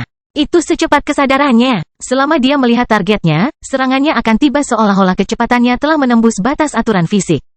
Setelah mempelajari perbedaan tajam antara kecepatan terbang menggunakan kemampuan Divine Dominator dan kecepatan menyerang, Zhang Tai menemukan bahwa mungkin hanya ada satu alasan, yaitu semakin dekat objek yang berada di bawah kendali Divine Dominator ke tubuhnya, semakin lambat mereka akan pindah. Tampaknya ada garis tak kasat mata antara benda-benda itu dan energi spiritualnya. Jika benda tersebut terlalu dekat dengan tubuhnya, sebelum mencapai kecepatan maksimalnya, benda tersebut telah ditarik kembali oleh garis tak kasat mata tersebut. 6 kali kecepatan suara, yakni sekitar 5.000 mil per jam. Zhang Tai sangat puas dengan kemampuan terbangnya yang luar biasa. Meskipun kecepatan ini mungkin merupakan kecepatan maksimal berawak dari penguasa ilahi, Zhang Tai juga puas dengan itu. Zhang Tai tidak serakah. Dia bahkan belum pernah melihat seseorang yang bisa menembus kecepatan suara setelah dia dipromosikan menjadi seorang ksatria bumi. Dia sudah bisa menembus 6 kali kecepatan suara sekarang, tentu saja dia sangat puas dengan itu. Zhang Tai tidak tahu seberapa cepat seorang ksatria bayangan bisa terbang. Namun, dia yakin bahkan seorang ksatria bayangan pun tidak dapat mencapai 6 kali kecepatan suara di langit. Kecepatan ini akan memberinya keuntungan besar yang tidak akan pernah bisa ditandingi oleh rakyat jelata. Itu bahkan akan menjadi pola pertarungan yang benar-benar baru baginya, mode pertarungan yang hanya dimiliki oleh seorang penguasa ilahi. Perbedaan antara keunggulan ini dan ksatria sama seperti antara pemanah kuda yang kuat dan infanteri biasa. Kemampuan menyerang dan kecepatan manuver mode penerbangan ini sungguh luar biasa. 3 kali kecepatan suara hampir sama dengan 0,55 mil per detik. Jarak linier antara kediaman Lord Guangnan dan kediaman Menteri Keuangan di Bukit Xuanyuan hampir 130 mil. Adapun Zhang Tai, jarak sejauh itu hanya membutuhkan waktu kurang dari 4 menit dengan terbang di atas pedang besar dan menghadap ke seluruh Bukit Xuanyuan. Di bawah kendali Zhang Tai, Pedang besar itu terjun ke bawah seperti makhluk hidup spiritual dalam diam dan hanya tergantung satu tingkat di atas lantai di luar ruang kerja dekat kolam teratai di Istana Menteri Keuangan. Zhang Tai kemudian mendarat di tanah dengan santai. Pintu ruang belajar masih tertutup. Zhang Tai mendorong masuk. Setelah itu, dia melirik folder emas di atas meja seperti biasa. Sebenarnya, Zhang Tai tidak berpikir bahwa dia bisa melihat harapan lagi di map emas itu. Dia baru saja menyelesaikan tugas hari ini seperti menyelesaikan sebuah ritual. Zhang Tai berjalan ke sana dan membuka folder emas itu. Kartu undangan yang sangat polos dan elegan diletakkan di atasnya. Kartu undangan ini benar-benar berbeda dengan kartu undangan yang mengutamakan kemewahan dan kemewahan. Selain itu, karena sekarang bisa diletakkan di atas. Itu menunjukkan bahwa itu adalah hal yang paling berarti di hati Han Zhengfang.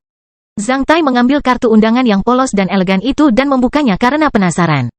Hanya ada 2 garis pendek di dalam kartu undangan. Antara jam 5 sore sampai jam 7 malam pada hari ke-15 bulan lunar ini, saya mengundang saudara Han untuk minum di Taman Sincerity. Meng Xidao. Saat melihat nama itu, Zhang Tai menyempitkan pupil matanya. Setelah beberapa detik, dia tidak tahan tertawa terbahak-bahak. Kastil Besi Hitam bab 1150, hari ke-15 bulan Imlek ini. Pada tanggal 15 bulan November penanggalan bulan tahun 903 kalender Besi Hitam, meskipun orang-orang yang tinggal di Bukit Xuanyuan tidak merasakan sesuatu yang istimewa. Tak satu pun dari mereka dapat membayangkan bahwa hari ini melambangkan bahwa negara Taixia terlibat dalam acara suci ketiga. Perang antara manusia dan iblis secara menyeluruh di mata orang-orang puluhan tahun kemudian. Meskipun perang suci telah dimulai bertahun-tahun yang lalu, pertempuran api dan asap di subbenua belum meluas ke negara Taixia di benua timur. Selain hilangnya Kaisar Xuanyuan dan kerusuhan sisa-sisa gereja mencapai surga yang menjengkelkan, kehidupan rakyat jelata tidak terpengaruh oleh perang suci ketiga selama beberapa tahun terakhir. Tanggal 15 bulan November lunar adalah hari cerah yang tidak biasa. Setelah bangun di pagi hari dan meminum ramuan-ramuan obat, Paman Zong merasa jauh lebih baik setelah penyembuhan beberapa hari. Terutama hari ini, dia merasa tidak diganggu lagi oleh parasit penyihir. Paman Zong merasa sangat senang karena dia akhirnya melihat sedikit harapan dalam menyembuhkan parasit penyihir emas yang rusak. Ketika Paman Zong bangun, Zhou Tua, tukang perahu di sungai air emas juga bangun. Setelah membersihkan diri, Zhou Tua berdiri di halaman yang ditanami beberapa pohon persik dan menatap langit biru yang bersih sambil memberitahu istrinya sambil tersenyum yang sedang menyiapkan sarapan untuknya. Cuacanya bagus hari ini. Saya kira lebih banyak orang ingin melakukan perjalanan di sungai air emas. Jika saya beruntung, saya bisa menghasilkan 2 koin emas lagi. Hati-hati dengan kesehatanmu. Kembalilah lebih awal. Wanita itu menyiapkan sarapan dengan cepat di dapur sambil berkata, karena ini adalah pertemuan harta karun akhir-akhir ini. Saya bisa menghasilkan lebih dari yang saya hasilkan seminggu sebelumnya, tidak ada yang perlu sedikit melelahkan. Anda harus menjaga keselamatan Anda. Liu Hui memberitahuku bahwa salah satu tamumu berkelahi dengan seorang wanita di atas kapal pesiar bercat cerah dan membuat masalah besar di sungai air emas. Istri tukang perahu memberitahunya karena khawatir. Kamu tidak tahu itu, Childe Cui dan Nona Bai adalah orang-orang terkemuka, terutama Tuan Muda Cui. Dia seperti dewa sungai. Saat ombak besar menghampiri kami, Childe Cui hanya berdiri di haluan. Ketika saya menyadari bahwa perahu itu mungkin akan terbalik, aliran air naik dan menangkup perahu itu seperti sepasang tangan dengan mantap. Saya membawa beberapa ksatria sebelumnya, namun, ini adalah pertama kalinya aku bertemu dengan seorang ksatria hebat. 3 bulan kemudian, saya akan membawa putra kedua dan pamannya pergi ke Provinsi Yuzhou. Apakah kamu benar-benar percaya dengan kata-kata mereka? Biaya perjalanan antara Provinsi Yuzhou dan Bukit Xuanyuan tinggi. Selain itu, mereka harus menghabiskan banyak waktu dalam perjalanan.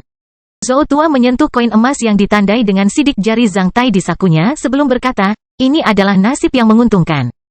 Bagaimana mungkin orang seperti Childe Cui bercanda dengan sosok kecil seperti kita? Saya pikir kita bisa mencobanya. Klan Zhou kita mungkin akan membuat nenek moyang kita terkenal suatu hari nanti. Setelah mendengar perkataan tukang perahu, wanita di dapur terdiam. Setelah sarapan dengan semangat bunga persik dan buah plum kering yang disiapkan oleh istrinya di rumah, tukang perahu, dengan penuh cita-cita menuju masa depan yang cerah. Berangkat ke dermaga di sungai air emas di mana ia mengikatkan perahunya ke klit di sana. Dermaga. Ketika tukang perahu tiba di dermaga, sebuah limusin naga peri berwarna hitam yang disesuaikan perlahan-lahan melaju keluar dari Istana Menteri Keuangan di Bukit Xuanyuan. Sekawanan burung pipit di pohon persik di luar rumah Menteri Keuangan sedang berkicau. Han Zhengfang memperhatikan burung pipit yang bergembira di ujung ranting di pinggir jalan di dalam mobil dengan mata berkaca-kaca. Mendengar tweet tersebut, tanpa disadari Han Zhengfang merasa resah. Tentu saja, Menteri Keuangan yang setiap hari menghadiri berbagai urusan tidak akan marah terhadap burung pipit yang terlihat di mana-mana setiap hari di luar rumahnya. Yang dia resahkan adalah putra keduanya telah hilang selama berhari-hari. Selain itu, Airbot putra keduanya juga hilang tanpa meninggalkan jejak sama sekali. Oleh karena itu, Han Zhengfang merasakan sesuatu yang buruk dari instingnya. Apakah sesuatu yang buruk terjadi pada putraku yang kedua? Han Zhengfang telah mempertimbangkan kemungkinan ini, namun mengingat kecerdasan komprehensifnya, Han Zhengfang mendapati Bukit Xuanyuan normal seperti biasanya.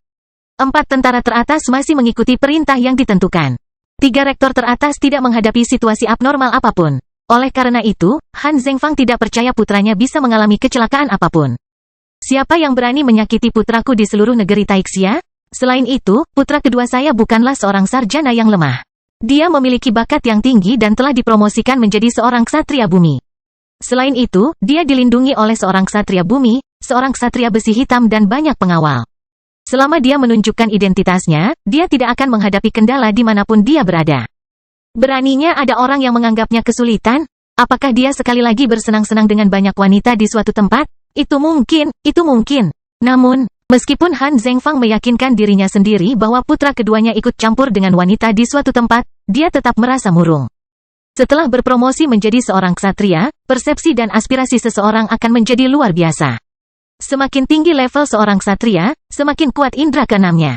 Han Zhengfang merasa dia mungkin mengabaikan sesuatu dan sesuatu akan terjadi.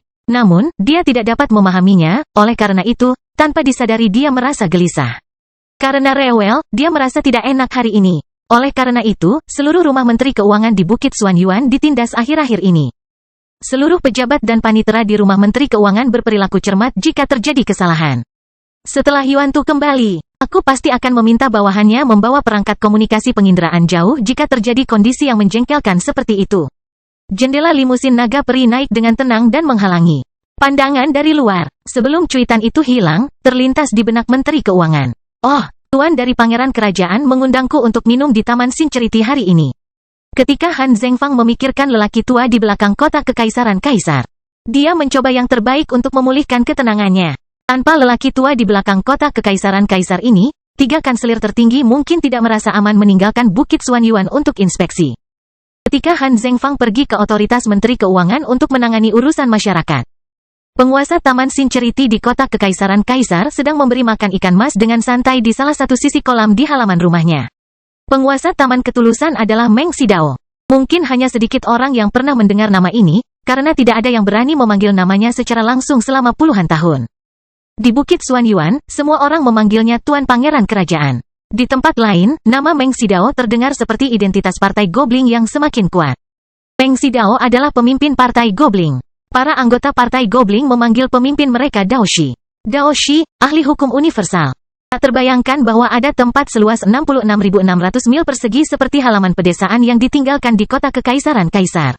Itu adalah Taman Ketulusan. Tidak ada tukang kebun atau penjual bunga di Taman Sincerity. Hanya ada sedikit pelayan. Dilihat dari luar, taman ini seperti halaman pedesaan terbengkalai yang kurang dikelola. Itu ditutupi dengan rumput liar. Hanya ada beberapa pagar kayu di sekeliling taman. Beberapa kucing liar akan mengebor ke dalam taman melalui celah pagar dan menabrak rumput liar. Namun, semua orang yang memenuhi syarat untuk membuka pintu pagar dan memasuki Taman Sincerity adalah tokoh berpengaruh di Bukit Xuanyuan. Banyak petinggi di seluruh negara Taixia bahkan merasa senang bisa mengobrol dengan penguasa Taman Sincerity. Hukum universal bersifat alami, pikiran yang tulus dekat dengan hukum universal. Ketika penguasa Taman Sincerity memberitahu Pangeran Kerajaan tentang sumber Taman Sincerity, hal itu menyebabkan gelombang pasang di Bukit Xuanyuan. Seseorang merenungkannya hari demi hari, seseorang bergegas untuk itu, seseorang menjadi sangat gembira. Pada saat ini, pemilik Taman Sincerity sedang memberi makan ikan mas di kolam dengan cara yang berdedikasi. Setelah dijatuhkan ke dalam kolam, adonan tak bernyawa itu tiba-tiba berubah menjadi ikan-ikan kecil berwarna putih vital, udang, dan serangga yang berenang di air dalam hitungan detik bagaikan sihir. Yang bahkan bisa menghindar dari ikan emas tersebut, membuat kawanan ikan mas riuh. Dengan suara pah, seekor ikan mas hitam sepanjang 30 cm menamparkan ekornya di air untuk mengejar udang kecil yang menjelma menjadi adonan, membasahi gaun panjang tuannya dengan semprotan. Tak lama kemudian, ikan mas hitam itu melompat ke celah antara batu di sisi kolam dan menetap di sana. Ikan mas hanya bisa berjuang dengan sia-sia sambil mengibaskan ekornya dan membuat sepatu kain bersih milik tuannya serta ujung bawah gaun panjangnya kotor karena lumpur. Sang master berhenti menjatuhkan adonan ke dalam air. Menyaksikan ikan mas hitam berjuang di riprap sementara sisiknya dikikis sedikit demi sedikit, penguasa Taman Sincerity sedikit mengernyit. Dia melihat genangan air dan noda lumpur di sepatu dan gaunnya serta ikan mas hitam yang telah kehilangan kekuatannya untuk berjuang di riprap saat wajahnya perlahan berubah suram. Pada saat ini, seekor kucing liar berukuran besar tiba-tiba keluar dari rerumputan di sisi kolam dengan mata berbinar. Ia tertarik dengan bau amis dan gerakan ikan mas hitam. Kucing liar besar ini sama sekali tidak takut pada manusia. Itu menyerang riprap itu dengan cepat. Tak lama setelah itu, ia mencakar ikan mas hitam tersebut beberapa kali, menyebabkan ikan mas hitam tersebut kembali meronta beberapa saat. Kucing liar besar itu kemudian menggigit tulang punggung ikan mas hitam sebelum menyeretnya keluar dari riprap dan melesat menuju rumput liar di dekatnya. Karena ikan mas itu terlalu besar, ditambah lagi ia sedang meronta-ronta, kucing liar yang besar itu tidak dapat mencengkeram giginya dan menjatuhkannya ke tanah. Kemudian, kucing liar besar itu menggaruknya beberapa kali sekali lagi sebelum menggigit ekornya dan perlahan-lahan menariknya ke dalam rumput liar yang jauh dari kolam.